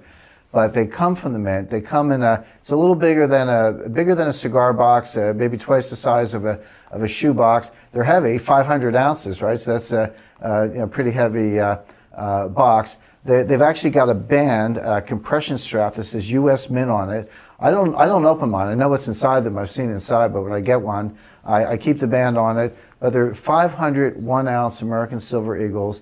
Again, at the market, they're going to be about $8,000, $9,000, but that can fluctuate. But I recommend them for 2 reasons. Number one, diversification. Obviously, gold speculators about gold. We've been talking about gold tonight with Goldfinger. But these monster boxes are, it's what we call in Philadelphia when I was growing up, walking around money. You know, we don't hope for disaster, but we need to be prepared for it. So to me, having a monster box is like having a flashlight and batteries and a first aid kit and maybe a backup generator in your house, depending on your location. But you know, I live on the East Coast. I lived through Hurricane Irene, Hurricane Sandy. We lost power for 8 days. When you lose power, the gas pumps don't work, the ATMs don't work, the machines don't work. Now, yeah, you were able to use paper money, but in a somewhat more extreme version of that, these American Silver Eagles, you know, you're not necessarily going to want to go out and spend a gold coin. That might be a year's worth of groceries. A silver coin might be a day's worth of groceries or a week's worth of groceries to feed your family. So hopefully you'll never open the box. You'll leave it to your children. That would be the best outcome, but like I say, to me it's like a battery and flashlight. Everybody should have one. And this is me speaking, not you, but personally the G-Series gold coins, we're going to send 2. We've been sending 1 to the few subscribers we have so far to Rickards Gold Speculator. Again, we just started. And I saw a few of you are writing in, you're already subscribers. I'm not going to read each of them, but it seems like most of you are happy. A few of you, though, are wondering where your G-Series gold coin is. I promise you, if you just subscribed, it's coming in the mail. We have them stockpiled, so it shouldn't be long before we mail them to you. Yeah. But for those of you who are on the fence about whether you want to join our ranks tonight, I call the G-Series gold coin a great spendable gold coin. You'll see why when it shows up, but you know, you may not take an eagle and go buy groceries like you said before, right? But when you see this G-Series gold coin, you'll see it's the perfect spendable type of gold. It's a practical gold coin. But solid gold. But solid gold. It's not gold-plated. I have a couple questions for Goldfinger, and one of them is hysterical. Jim's pretty active on Twitter, so I'm almost positive this is coming from a Twitter follower. Right. He believes he knows who Goldfinger is. You may not know who this is, but the person says, I know who Goldfinger is. His name is Egon von Greyers. Egon's a friend of ours. We had dinner with him last night in Zurich because he works in Zurich. But I can tell you, his name is Adam. Adam, if you're still listening, I can tell you for a fact, Egon is not Goldfinger. Right. In fact, Egon himself was wondering who Goldfinger was. Well, we've obviously gone to great lengths, and for very sensible reasons, for reasons I'm sure all the viewers understand. I mean, Goldfinger is going out on a limb, professionally and personally, just to join us tonight, but he shares our sense of urgency about what we're explaining to viewers. Again, cannot emphasize the urgency enough. Tomorrow may be the day when the Chinese floor is in, when they see the confirmation that gold's only going to go up for 1 or 2 reasons. So we can't take a chance with Goldfinger. We've gone to great lengths. And for good reasons that I'm sure everyone understands to protect his identity. But we did see Egon since he's based in Zurich. We're in Zurich tonight. Egon, if you're watching, it's not you, but thanks for joining us. Yeah, look, there are a lot of names in the industry. We're not throwing names around. We're protecting the identity. Our readers have a healthy dose of skepticism. So you know, we've gotten at least 5 of these questions. I feel like they understand why we're masking Goldfinger like we are, but some of them still want a little bit of proof. So Goldfinger, people are asking, how can we actually trust that the information that you're telling us comes from refiners or whoever actually sees the gold flow? How can they actually trust what you're saying? That's a really good question. I mean, if my identity is not revealed and it's not clear where I'm getting my information from, that's a really good question. I don't really know the answer to that, to be honest with you. What I can tell you is that I've been in this industry for a long time. I've spoken to a lot of these people directly, and they share with me in candid moments what's happening in the industry. So you can take it or leave it. You can try to find contrary evidence, but I challenge you to do so. You're not going to be able to. Okay. The simple truth is that what these guys are saying is happening is what's happening in this industry as far as they're concerned. Now, that is Switzerland. You know, if you look around the world, there are a lot of different places that have gold refining, and there's a lot of different sources for gold. But the fact is that the majority of the flow every single year moves through Switzerland. So I think that that's probably a pretty good proxy for what's going on. Yeah, Goldfinger, you said you might have you weren't sure what the answer was, but you actually did answer the question, which is your information is firsthand. This isn't rumor. This isn't speculation. You're not reading some blog like Zero Hedge. You're actually talking to the people who run refineries, who run vaults, who run secure logistics firms, who are gold dealers, who are other investors. So you did answer the question, which is you get your information firsthand. A couple of readers are asking why why gold eagles and gold buffaloes? What's the difference between the two? And I'm referring again to the perfect gold portfolio that we've been putting up for free. This has nothing to do with the gold stocks. The perfect gold portfolio is for your 10% allocation to physical gold. This is your fire insurance. This is what Jim recommends, but we're getting a lot more specific here than we've ever done in the past. The gold stocks are a completely separate thing. So American eagles, American buffaloes, these are coins. What's the difference? Sure. Well, an American gold eagle and an American buffalo, these are gold coins from the U.S. Mint. They both contain exactly 1 ounce of pure gold. So in that respect, they're the same. The difference is the American gold eagle has a little bit of alloy. So it's 22 karat, about 91% gold. The buffalo has no alloy. It's 24 karat. It's solid gold. Now, it doesn't mean that the buffalo has more gold than the eagle. They have the same amount of gold. They both have 1 ounce of gold, but the eagle weighs a little bit more than 1 ounce because it has some alloy. So you say, well, gee, wouldn't I rather have the 24 karat gold coin than the 22 karat gold coin, even though they both have 1 full ounce of gold? I think it's a personal preference. It's up to the individual. You're getting 1 ounce of gold either way. It's just 22 karat versus 24 karat. Personally, I prefer the American Gold Eagle, the 22 karat gold coin, for 2 reasons. Number one, because of the alloy, it's a little more durable. I mean, gold is soft. If you have solid gold, you have 24 karat gold, 4.9 gold, you drop it on the ground, it's going to get dinged. I mean, when you get an American Buffalo, by the way, it comes sealed, and put it away in a safe place by all means. But in extremis, and I'm not predicting this, but if things go from bad to worse, and candidly, heaven help us looking around society today, there's a lot of bad news out there. If you ever had to use those coins, I like the slightly more durable coin. Again, you get 1 ounce of gold either way. There's no difference in the gold content, but that little bit of alloy makes it a little bit more durable. It's not going to wear out. And this was based on the British sovereign. In the 19th century, from the end of the Napoleonic Wars to the beginning of World War I, the British gold sovereign was money. It was world money. That was good money. You can go to India, Canada, Mexico, Argentina, go anywhere in the world. If you pulled out a British gold sovereign, that was money good. And that was a 22 karat gold coin. But the reason they put the alloy in was durability. But personal preference, you get 1 ounce of gold either way. We have William from Tarpon Springs. I'm not sure where that is, but he's a subscriber. And he says, quote, "You may tell the doubting Thomas who questioned your veracity that 2 of your stock selections are up 60% and 45% respectively in 3 weeks. I'm doubling down." So, William, we're glad you're happy. We're happy to be writing to you. Again, Thank you, William. Yeah, if you want to see what William's talking about firsthand, if you want to dive into some of these gold stock recommendations that Jim has, the urgency isn't just tomorrow the Fed is meeting and that could confirm the floor in gold prices, that could finally get the East, China specifically, back into the gold buying game and take the supply crunch in gold and send the price in a super spike. It's not just that. I mean, if it was just that, that's reason enough to act. It's like Jim was saying, well, like, what would you be waiting for? It's much more than that, though, because we've decided to make a special offer because of that. And that's just as urgent because we're only making it available for the next 24 hours. And we think we've put together a hell of a deal. It's $6,000 usually for 2 years of Rickards Gold Speculator. But we're making it available for $1,750. Okay, we're going to give you 14 gold stock picks with the allocations you need to put in, the money you need to put into each stock, or that we recommend you do. We have that in a report. We have another report that shows you how gold gets to $10,000, a la Jim's thesis. And we also have another report that we call the Midas Touch. Jim and I and our Harvard-trained geologists were fans of acronyms. So we've come up with what we call the Midas system. It's an acronym. It stands for something because we try to find anchors to guide our analysis. Midas stands for mining information to develop assets and secure gold production. Basically, how do you choose the gold stocks that are in our portfolio?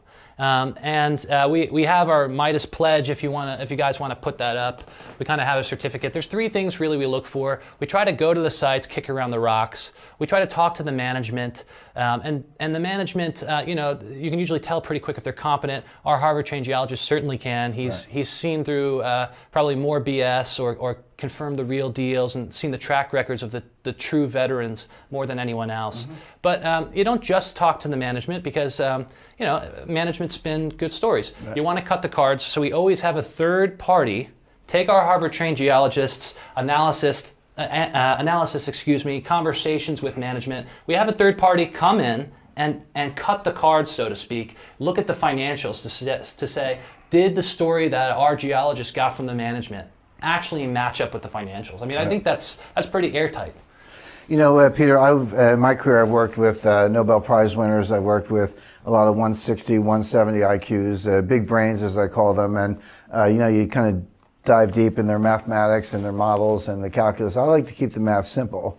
Look, we have a very sophisticated audience. There are no guarantees. But, I mean, candidly, you put $10,000 into a stock and it goes up by a third, you made over $3,000. You made your money back right there on the subscription.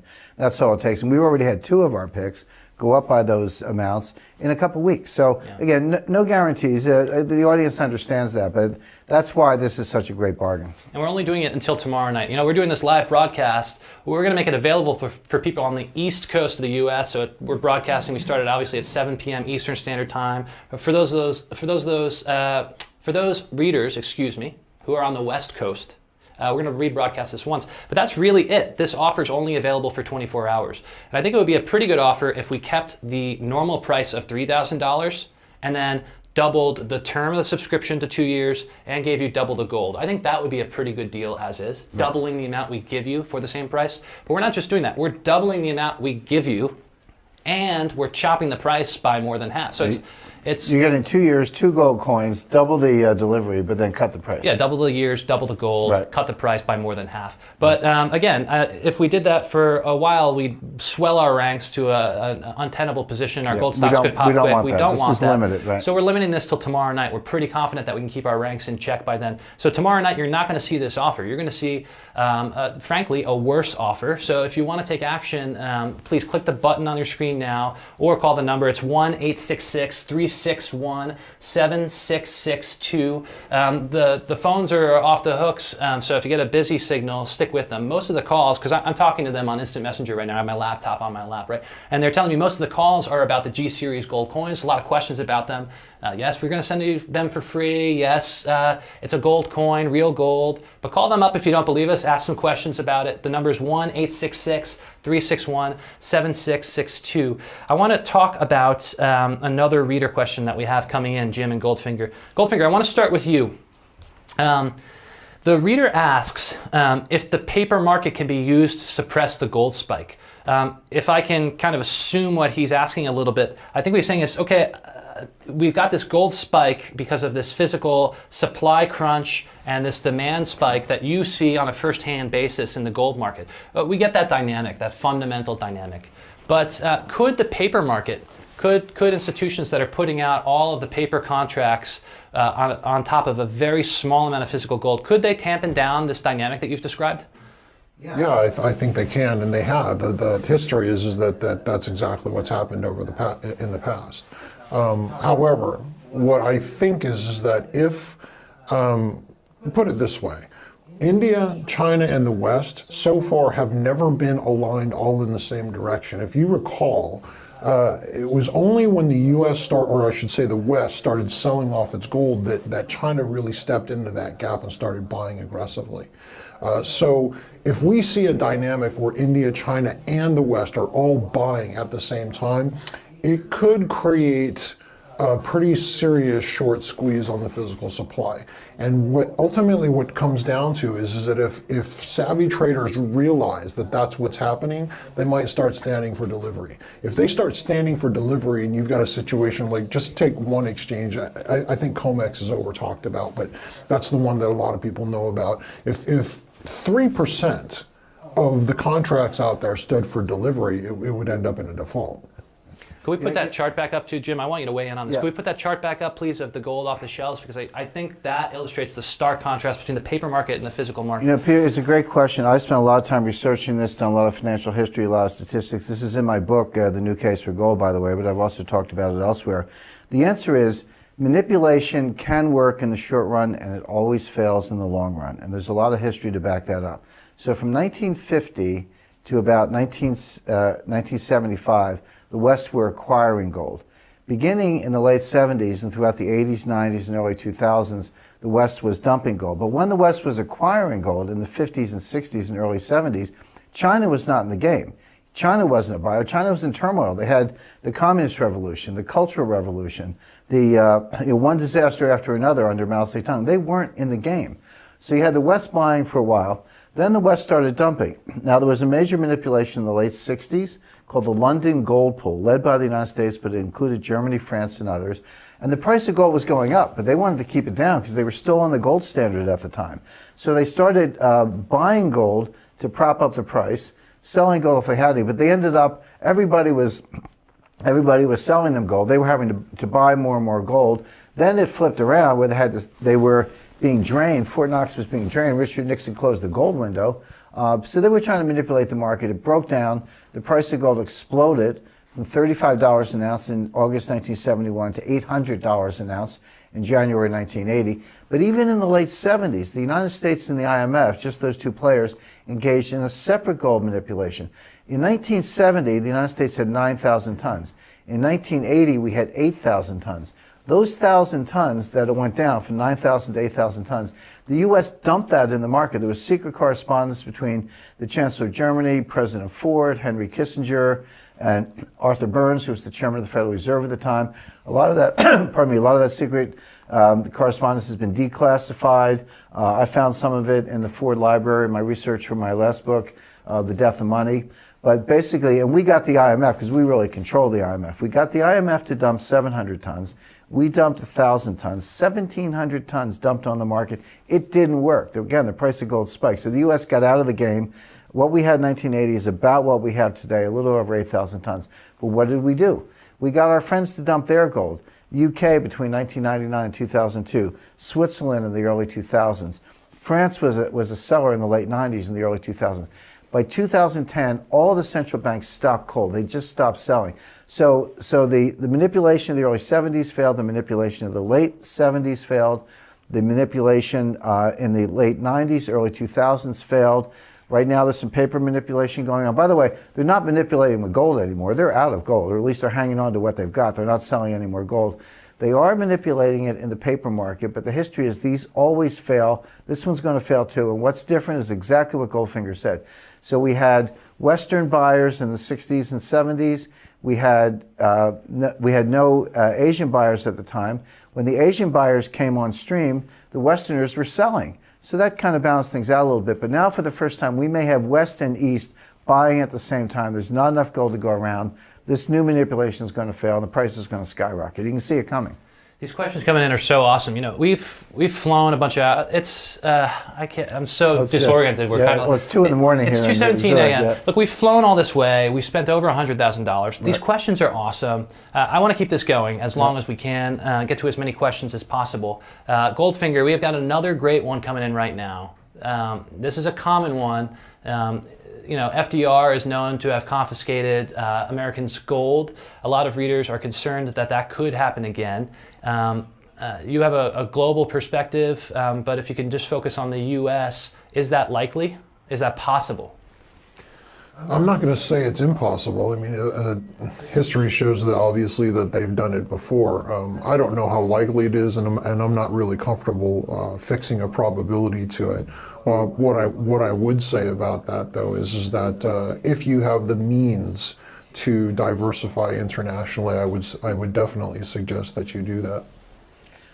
If I could just add, thank you, Goldfinger, for that. But if I could just add to that. Candidly, I was one of the ones who brought this up. In the opening pages of my book, Currency Wars, in 2011, I talked about countries confiscating gold. And I just felt that I had to be honest about the possibilities. Nobody would say that can't happen. Of course it could happen. Anything can happen. You know, when states, when countries feel their backs against the wall, they'll do extreme things. But I would say this. I find a lot of people use this confiscation threat as a crutch. In other words, it's just an excuse not to buy gold. They go, oh, what's the point of buying it if they're just going to take it away? Well, maybe it's not true that they're just going to take it away. And by the way, if you don't buy it, good luck with what's coming. That's really the problem. So I'm a buyer. We recommend it. We recommend the 10% allocation. Gold stocks if you want the extra juice over and above what's going on in the price of gold. But here's the thing. In 1933, it was a different world. Americans trusted government. They trusted the president. We were in a Great Depression. There was a lot of distress. And when the president said we need to do this, everybody played along.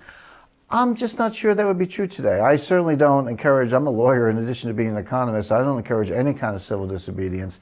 But it could be the case that people would be a lot less willing if government resorted to that. And besides, that was done by executive order. People don't know. What legal authority did FDR have to do that in 1933? Well, I know the answer. He relied on the Trading with the Enemy Act of 1917. That was passed by Congress in 1917 during World War I, so the United States could seize German assets, which we do. That's how we got Bayer aspirin from Bayer AG, a big German company. So it was an asset seizure provision put in during wartime that President Roosevelt said he relied on in 1933, but the problem is we weren't in a war in 1933.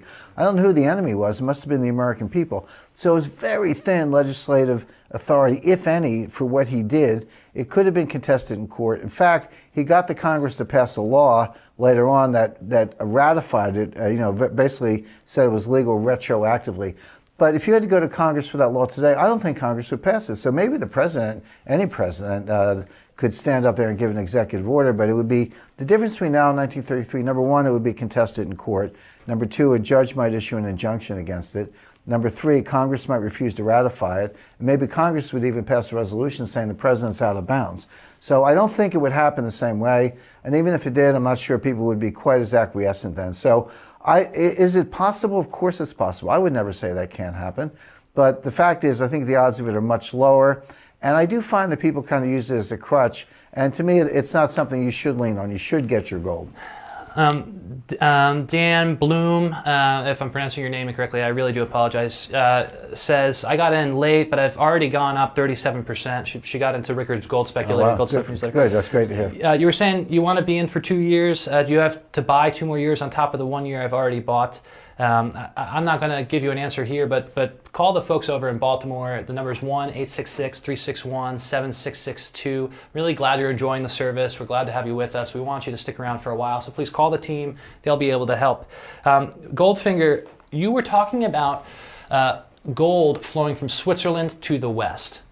A story over the past 3-4 years that I feel most of our readers, if not a good portion of them, are aware of, is gold flowing to the East. China scooping up a lot of gold, and that gold doesn't leave.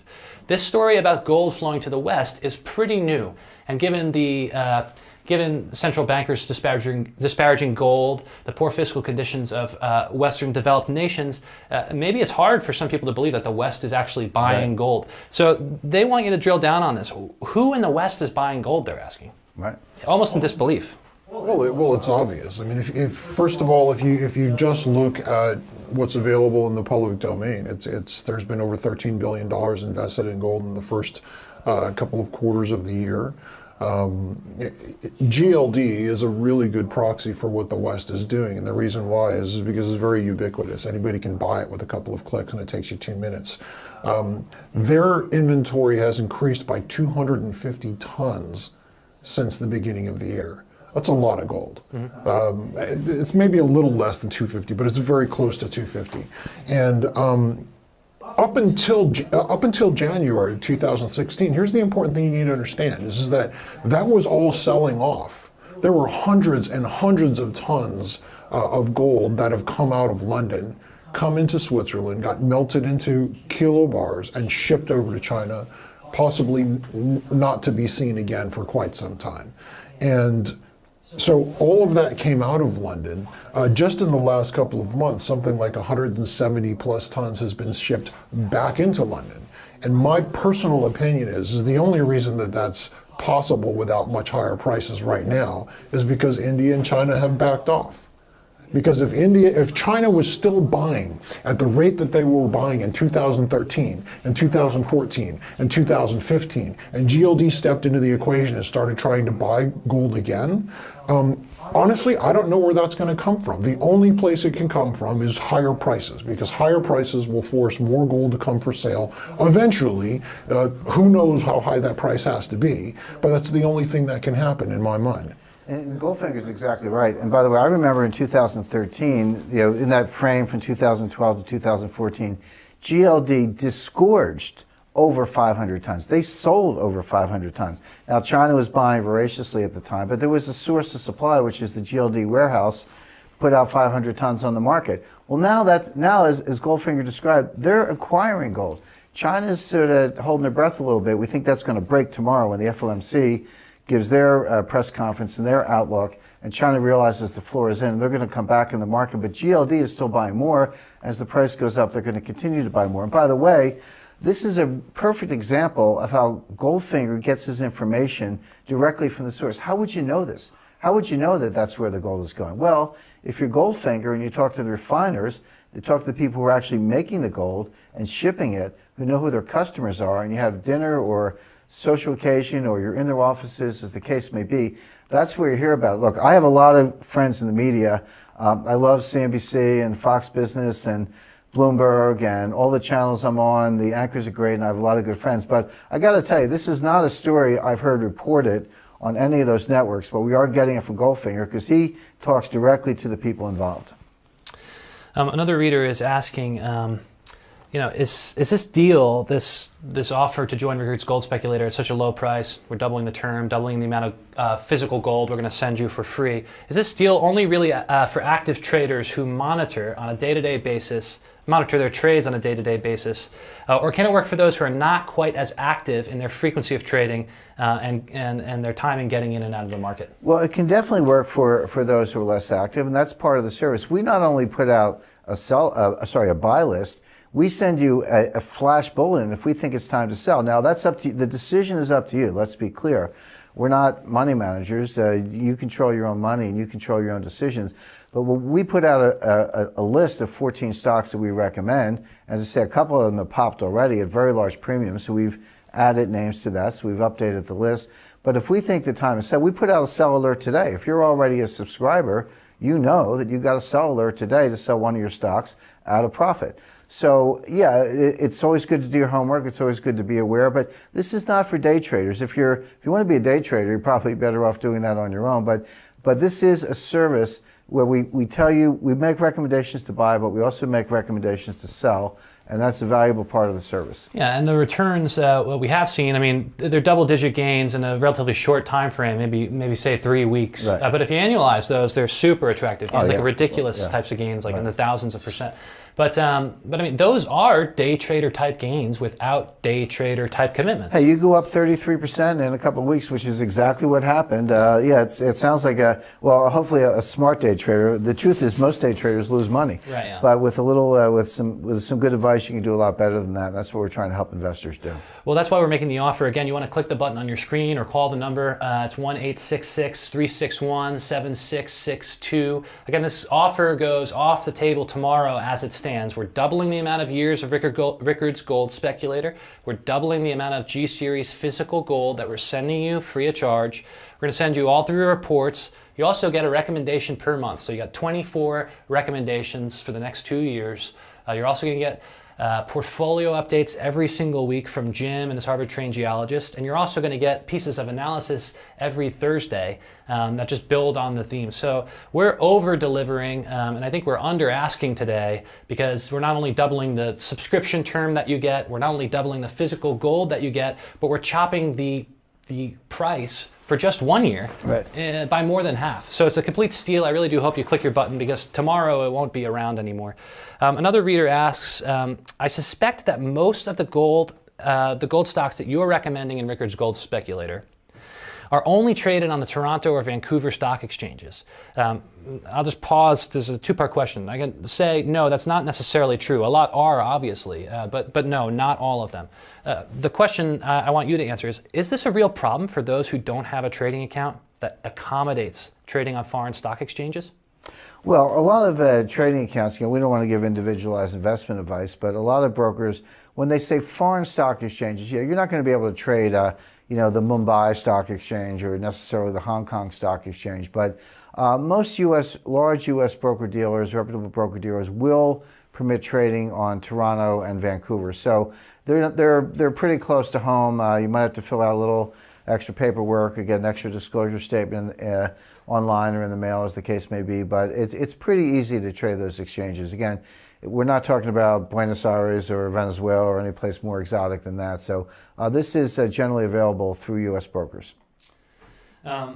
Another reader asks, our portfolio right now, which is around 14 stocks, doesn't add up to 100%. We were saying before that we're going to also recommend specific allocations for stocks. So they looked at the current recommendations we have in our portfolio, looked at the allocations, added them up and said, these don't add to 100%, they add to 62%. Why is that? Well, the answer is we've only put out 14. We have more recommendations to make throughout the year.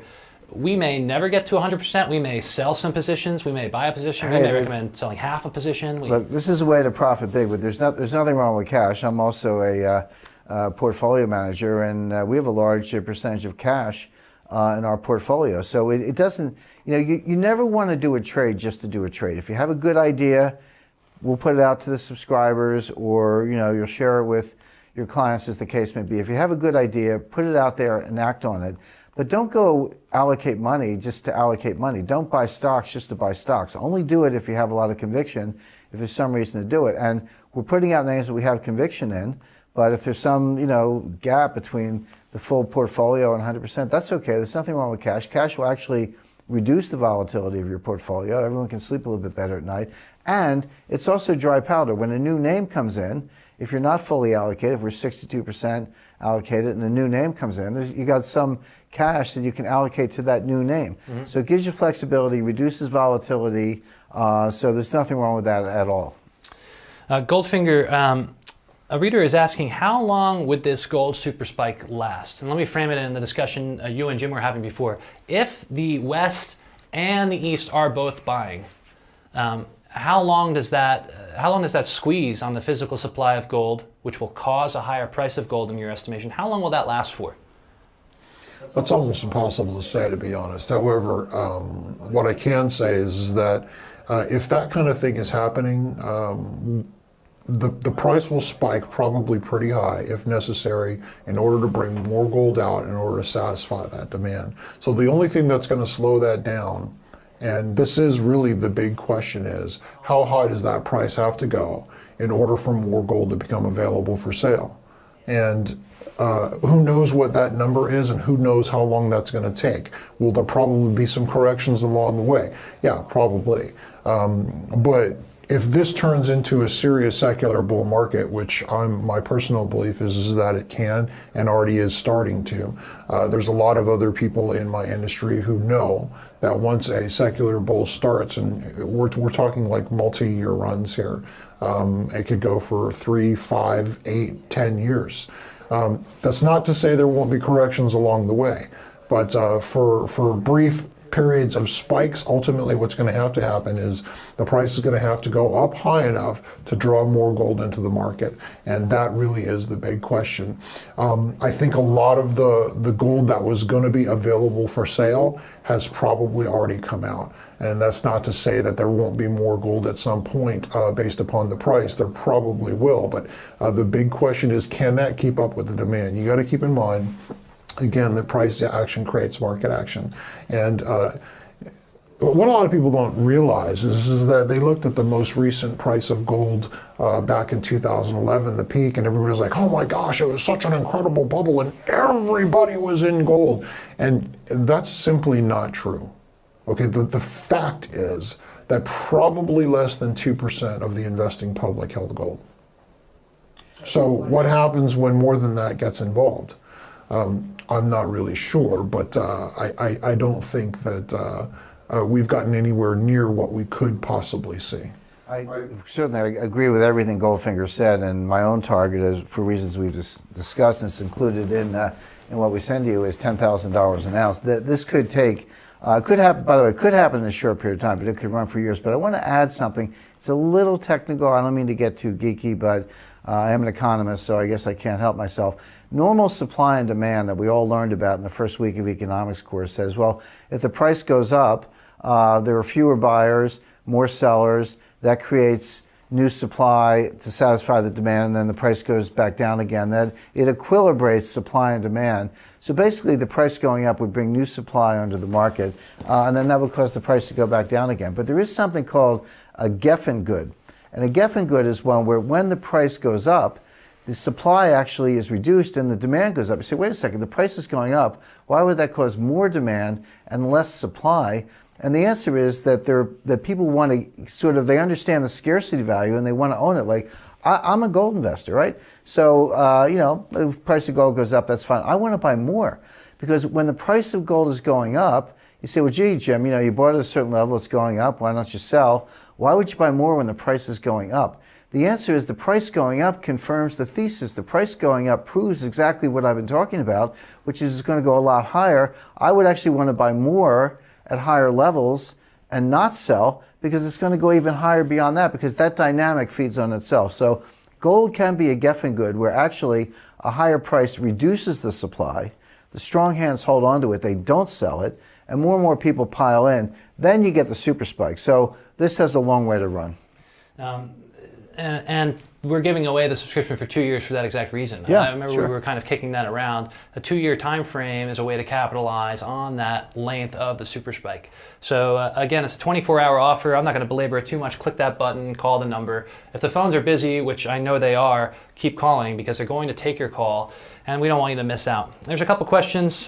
First, a fellow from Pittsburgh says, I think that Goldfinger is the head of Valcambi Gold in Berlerna, Switzerland. And again, good guess, but wrong. We're not going to give it up, that's clear. We're not going to give it up. We'll tell you if you're wrong, though. And are we paying Goldfinger for his advice is another one I've queued up, and the answer is absolutely not. Goldfinger's a friend, an associate, and someone with all the reputation that we've described in the industry, and he's doing it for the reason we're doing it. It's a service. Yep. Here's a good one, and I've heard you have a really interesting way to explain this, so I think this is a good question. A reader of some of your other publications says, hi Jim, I love your work. Will these gold stocks be options? I always prefer the options route. Well, that's an individual choice, but we're not recommending these as options. We're recommending these as investments. Bear in mind, gold itself is volatile. A gold miner is a leverage bet on gold. So there's a lot of juice in the trade already. Sometimes use an option on a boring stock to get a little more leverage out of it. That's fine, but this is a kind of a leveraged investment to begin with. So options that's putting volatility on top of volatility. So we're not recommending options. You know, options usually have an expiration date as well. Right. You can think of gold miners kind of as an option without expiration. So yeah. So it's sort of like options if you want to think about it in terms of the leverage is built in. You don't need the extra leverage. Plus, you get to hold the stock. You don't have to worry about an option expiring. Yeah. A couple other questions that I think are really important to answer, just so you understand our philosophy and the type of relationships we're supposed to buy. Readers asking, what assurances do they have that we're not front-running stocks, or that we're not in cahoots with management front-running stocks? I can tell you, I work on the fulfillment side of Jim's research. So Jim's the brain trust. He has his Harvard-trained geologist. He has his financial analysts. He has his contacts like Goldfinger. I help get the material to you. So in that sense, I'm sort of Jim's publishing boss. And I can tell you that if I ever found out you were front-running stuff, you'd be cut in a second. Yeah, but look, I have a contract. It's crystal clear, legally binding. I do not buy any stock we recommend. And people say, well, wait a second, why don't you put your money where your mouth is? Well, I do put my money where my mouth is. I own physical gold, but I'm not buying these stocks, so there's no front running at all. It's legally enforceable contract, end of story. And management, do we have any agreement with them? No, with the management of the gold companies? Of the individual gold companies. Do we either have a relationship with them where we let them front run, or do we get money to promote a stock? No, our research is independent. We get no kickbacks. We get no 12B5 fees. We get no banking fees. We get nothing from the management. If we're in touch with management, it's because we're doing due diligence on the company and holding their feet to the fire. So we get no fees, no kickbacks, no allocations, no banking fees. I don't buy these stocks. So there's no conflicts at all. Our research is independent and is absolutely without conflict. You know, oftentimes you will see paid promotions for gold stocks in your email inbox, perhaps. We do none of that. This is all independent, and people are already profiting from the research. There's no guarantees that that will continue, of course, but we fully expect it to, and we write all of our analysis expecting to help you generate nice returns. Hey, by the way, we put out a sell recommendation today. It was profitable, but I imagine the management of that company might not have been thrilled that we were saying sell, but we felt that was the right thing to do by the readers. Yeah, that's correct. Yeah. So, and this actually goes into another question. There are existing readers who are watching now. We do have a very limited pool of readers who are already Rickards gold speculators, and they said, well, with this special offer, aren't we undercutting them? And I don't think so, because you guys got in very early and you've already had 3 gains. New readers aren't necessarily getting those. So your subscription hopefully has paid for itself back if you followed the recommendations. That's right. You've already made money. So. Yeah. So you kind of were an early bird on the move in gold, And now you have the similar opportunity that we're already describing tomorrow, so stay tuned for more updates. But for someone who's on the sidelines, who's not in gold stocks yet, but agrees with what you've said, with what Goldfinger has said, we really hope you do take advantage of it. It's an urgent offer. We're taking it off the table tomorrow. So. And it's also not a static portfolio. Look, some of these companies have been acquired. We've taken them off the list because they got bought out. We add new names on the list. So yeah, some subscribers are in ahead of others. But it's not as if we have 14 names and they're out there for all time. You know, and the early birds got a deal and the new people come in and, you know, they run up the price of the stock. This is a very dynamic list. So it's almost as if your subscription refreshes itself every month as we add names and take away names and make buy recommendations and sell recommendations. So it's always kept fresh. There are always new opportunities to profit. You shouldn't go all in on any one of these names. You know, spread your allocations around among the names we put out there. You don't have to buy all 14 of them. You can if you want, but you can pick 2 or 3. Not every subscriber is going to buy every name every month. And we're going to put a lid on the number of subscribers. So, and we're watching this. We're watching the price action. We're very conscious of the fact we don't want to be the market. You never want to be the market. So if we think we're driving the market, we might pull that recommendation. We might say, sell, take your profits, and let's move on to the next thing. So this subscription, you know, you may have a 2-year subscription, but the list refreshes itself every month. I do want to make sure, I don't want to beat the dead horse too much, but you know, click that button because the phones are full. Call the phones by all means if you really if you prefer to speak to someone on the phone, but they're full, and this offer's off the table tomorrow. I don't want you to miss out because we're doubling the subscription price. We're not doubling the subscription price. We're halving it. Doubling the term. We're doubling the term. We're doubling the amount of physical gold we're going to send you. And then we're going to give you 14 gold stocks, which you can act on right away. We're going to give away the Midas system, so how we go about actually analyzing gold stocks, how we go about selecting them, how we go about cutting the cards. When management tells a good story, how do you actually go and verify that using the cold, hard numbers in the financial statements. And again, physical gold in your hands, shipped to your doorstep. So click the button because the button's an online order form. You can join our ranks that way. That way you don't miss out tomorrow. But if you want to call the phones, keep trying. They're on the East Coast in the US, so they'll stay as long as you need them to. But eventually they're going to go home, and we don't want you to miss out. So please do click that button. So it's about almost 2 in the morning here. No, almost 3 in the morning here in Zurich. Yeah, why don't we take like 2 more questions and wrap up? 2 more and wrap it up. Okay. Okay, so a reader asks, Goldfinger, you said that gold has not left the East. So countries like China who are buying gold have not sold. They're wondering, because of the economic troubles, will they sell gold? And what happens if they sell gold? Well, my personal opinion is that you may see a little bit of gold here or there, but I think by and large, the Chinese are not going to be sellers. The Chinese are not anything like the West, culturally speaking. The West is, when it comes to investments, there's a lot of speculators in the West, meaning they're looking for gains. They're willing to chase prices. They're looking for the hottest trends, and they're going to put their money in and they're going to take their money out. They're just in it to make a gain.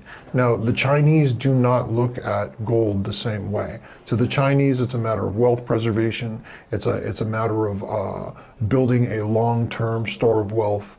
And I'm not so sure that we're going to see a lot of gold coming out of China anytime soon.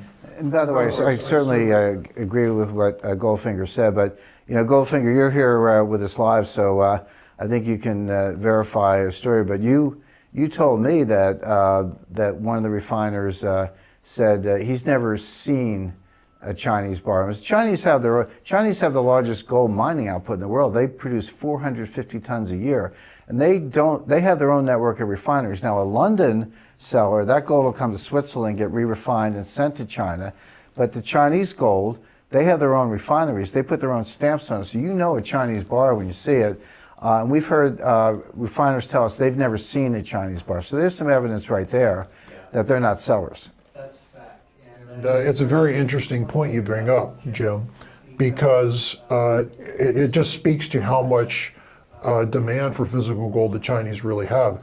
Well, a lot of people don't realize this, is that the Chinese produce more gold than any other country in the world, but you never see any of it, which means they're buying all of that domestically. And on top of all of that domestically that they're buying, when they're buying, even though they've slowed down a little bit this year, when they're buying, they're taking up a huge portion of the available gold annually. So again, I think that those people who have dismissed the effect that Chinese gold buying has had and is going to have on the gold market are making a huge mistake. That's exactly right. By the way, the Chinese, they're not in it for the capital gains. They're not day traders. This is geopolitical. They're trying to run the dollar off the road. If the Chinese need liquidity, they're not going to sell gold. They're going to dump U.S. Treasury notes. Let's ask a few more questions, and then we're going to wrap up. So you have we have just a few more minutes. I have some fan mail I just can't help but read. So someone says, I've bought in early and I've bought everything you've recommended in the suggested percentages. Thank you. And I'm up over 24%, so thank you very much. That's great to hear. That's Cliff, who's from New Jersey. Great to hear. Another reader asks, will anyone be specifically trying to identify which of the smaller gold miners are most likely acquisition targets? That's part of the research. We're going into these because they're going to be strong companies on their own. We're obviously avoiding the ones that we think have any difficulty or management weaknesses, or they're not credible. We're avoiding those, keeping away from those. We're looking at companies that we think are standalone. Now, some of these are going to be acquisition targets, but this is not an M&A service. Again, we've had a couple acquisitions already, but some of these companies, they don't want to sell. They're just getting to the point of production. They think they can expand production. They can ride this wave for their own stockholders. So yeah, there'll be some sales, and that's great. That's a little extra juice on top. But this is not an M&A service. So we'll have some acquisitions, but some of these companies are just going to grow and prosper on their own. A few other pieces of fan mail. It says, I've been reading, you have my trust, keep up the good work. That's John from Nevada, so thank you, John. Thanks, John. Paulette, who's coming from Bradenton, says she's also an early bird. She's thrilled with the service. Many thanks to Jim and your team. Very nice to hear. Thank you. Another reader asks a very good question. You know, we're talking about tomorrow's FOMC announcement. So that's 2 p.m. Yeah, because it's already Wednesday here in Zurich. It's Tuesday for our audience in the United States. But yeah, Wednesday, 2 p.m., Janet Yellen will start her press conference. It'll be broadcast live on all the major financial networks, so whether you like CNBC or Fox Business or Bloomberg. I'm on all three, so I have good friends at all three. They'll broadcast it live. So the reader's actually asking, how soon after we subscribe do we get the picks? If tomorrow's a potential turning point, will you have enough time to take action on some plays that they might find attractive? The answer is, when you click the button on your screen, the Get Access Now button that's green and on the top of your screen, or call the number on your screen, I'll repeat it in just a second. Once you place your order, you join your ranks, we'll ship the gold out right away. We're still preparing your next issue. But the reports with 14 actionable recommendations, actionable penny gold stock recommendations, get sent right to you by email right away. Right. You'll have it immediately, right? So by the time the market opens at 10 the next morning, you'll be able to take action before Janet Yellen once you read through. You read through tonight, you make your decision. Right. We think tomorrow's a big deal because something's going to happen that will, as we say, it'll be the confirmation, the Chinese confirmation that the floor is in. But that doesn't mean China's going to wake up 5 minutes later and call their brokers and say, buy all the gold in the world. They're very clever. They don't want to bid against themselves. Some of the readers and subscribers and viewers tonight have said, we don't want to be the market, and that's absolutely right. Well, China's just as smart. They don't want to be the market either. So they'll make a decision to go ahead, and that'll send gold on a higher trajectory. But it doesn't mean they do it all at once. They'll play this out over weeks and months, and you have plenty of time to participate. Another reader thinks that Doug Casey is Goldfinger, and we can again say, no, absolutely not. We'll leave it at that. There were good guesses that came in, but move on to maybe the last and final question, which is from me. What if a reader does not take action tonight? Are they giving something up by not preparing in the face of tomorrow's FOMC meeting? Well, specifically with gold stocks, I mean, we definitely want people to take action on the 10% physical allocation right away. It's an insurance policy. You don't want to wait on that. And again, we're going to send you that perfect gold portfolio by email later on after this broadcast, so stay tuned. But gold stocks in particular, what's the opportunity cost here for not acting? Well, look, Sam, these things are very volatile, so they might chug along for a while, but when they pop fast.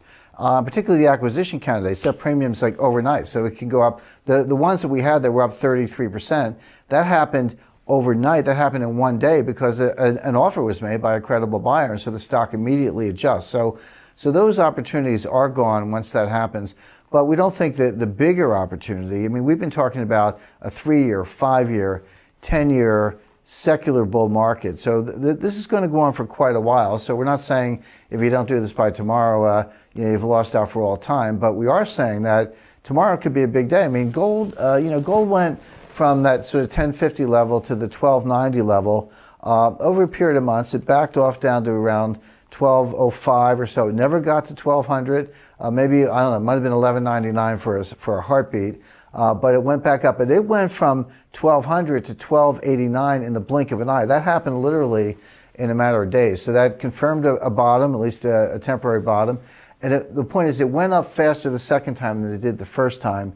And if Fed action tomorrow confirms this new floor, it could go up a lot higher from there. So I would just say the sooner the better. And again, the offer goes off the table tomorrow. So if you don't want to act tomorrow, but you do want to act, say on Wednesday or Thursday, look at the portfolio recommendations we have. The price you're going to have to pay for a Rickards Gold Speculator is going to be considerably higher. You're going to get a shorter period of time you're a subscriber. You're probably going to get a 1-year subscription instead of a 2-year. And you're going to get less physical gold sent to your doorstep. So we want you to take action. There's 2 ways to do it. There's a button on the top of your screen. You can click that and order. When you do, you'll get the 2 free G-Series gold coins. You'll get 2 years of Rickards Gold Speculator. And instead of paying $6,000 for those 2 years, which is the typical price you'd pay, you're only going to pay $1,750. And we're going to send you 3 reports, one of which tonight has 14 actionable gold stock recommendations, each of which have the potential to pop in the wake of tomorrow's FOMC press conference. So you would want to take action on that. But in addition, Jim also has put together a report that outlines how gold gets to $10,000 per ounce. There's math in there. There's cold, hard facts. It's not a number pulled from out of the air. It will help give you mental justification and confidence in the investments you're making if you agree with Jim's outlook on the world. And then we have a whole report called The Midas Touch, and then the subtitle, and the Art of Speculation. And that really gets into our system for selecting gold stocks, how we actually verify which gold stocks are good, which management teams are telling the truth, what the financials say relative to the management team. Everything's in that report. You could go off and do it on your own for other recommendations we don't make, or you could just get an inside look at how we do business, give you more confidence in the recommendation we make. And then there's some extra freebies that we're giving away. I'm not going to list them here, but if you look at the bullet points on that page also, you'll see them as well. So Jim, we're wrapping up right now. What's the message? What's the summary of what we're talking about tonight? How do we get people off the fence if they're on there? Well, the message is this has been in the works for a long time. We put heart and soul into it. We put over $1 million of development costs, over $100,000 on this trip, Harvard-trained geologists, lots of research, decades of experience, in my case, decades of great information from Goldfinger. We put everything we have into this. We've had very good success right out of the gate with the initial subscribers, some very large gains as we described, and this is moving very quickly. One of the things I would say, I have a lot of forecasts, but the one thing that surprised me is things that I expect to happen are happening even faster than I thought. Some things are falling apart faster, some things are surging faster. So the time to do it is now. I don't know how else to put it. You know, I don't mean to be a broken record, but you know, I was getting a couple reader comments that the stream broke for a second. So if we could just go back over that one last time, it'll be our encore, if you will, and then we'll wrap up for the night because it is pushing almost 3 a.m. here, and we need to go to sleep. Right. This is a one-time offer to join Rickards Gold Speculator. It's a sincere invitation for you to join our ranks. We want nothing more than for you to prosper, and we can only do that by making good offers, putting our best foot forward, and giving you our honest analysis. We're independent. We don't take money from any company. We don't coordinate with any company. Jim is not allowed to invest in the securities he recommends to you, so we won't be front-running. And because we see such an opportunity, we're willing to put our money where our mouth is, so to speak, and give you a one-time offer so that you can take action tonight and then manage your money accordingly tomorrow before the FOMC meeting confirms a bottom in gold and gets the Eastern buyers like China back into the game catalyzing this super spike in the gold price. How are we doing that? In my opinion, it's a steal. Jim's generous. I agree that the opportunity calls for it, so we made it a one-night offer only. It's 2 years of Rickards Gold Speculator, something that would cost $6,000 normally, but tonight we're giving it for $1,750 only. That's way more than a half price cut. We're also giving 2 physical gold coins. We call them G-Series gold coins.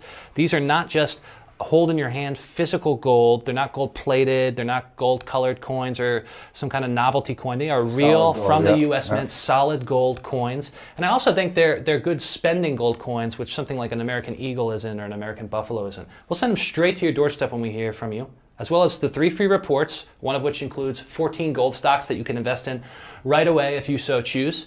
The Path to $10,000 Gold, which is another report that Jim outlines all his math for how gold gets to $10,000 an ounce reasonably. And the Midas Touch report, which shows you, basically is open kimono, we show you everything that we do internally to arrive at the conclusions and recommendations we do, so that you can at the very least have confidence in our recommendations. But if you're a self-starter, take that report, read it, internalize it, go off on your own, and then supplement your own investing by making your own recommendation choices and kind of piggybacking on our system. Right. So that goes off the table tomorrow night.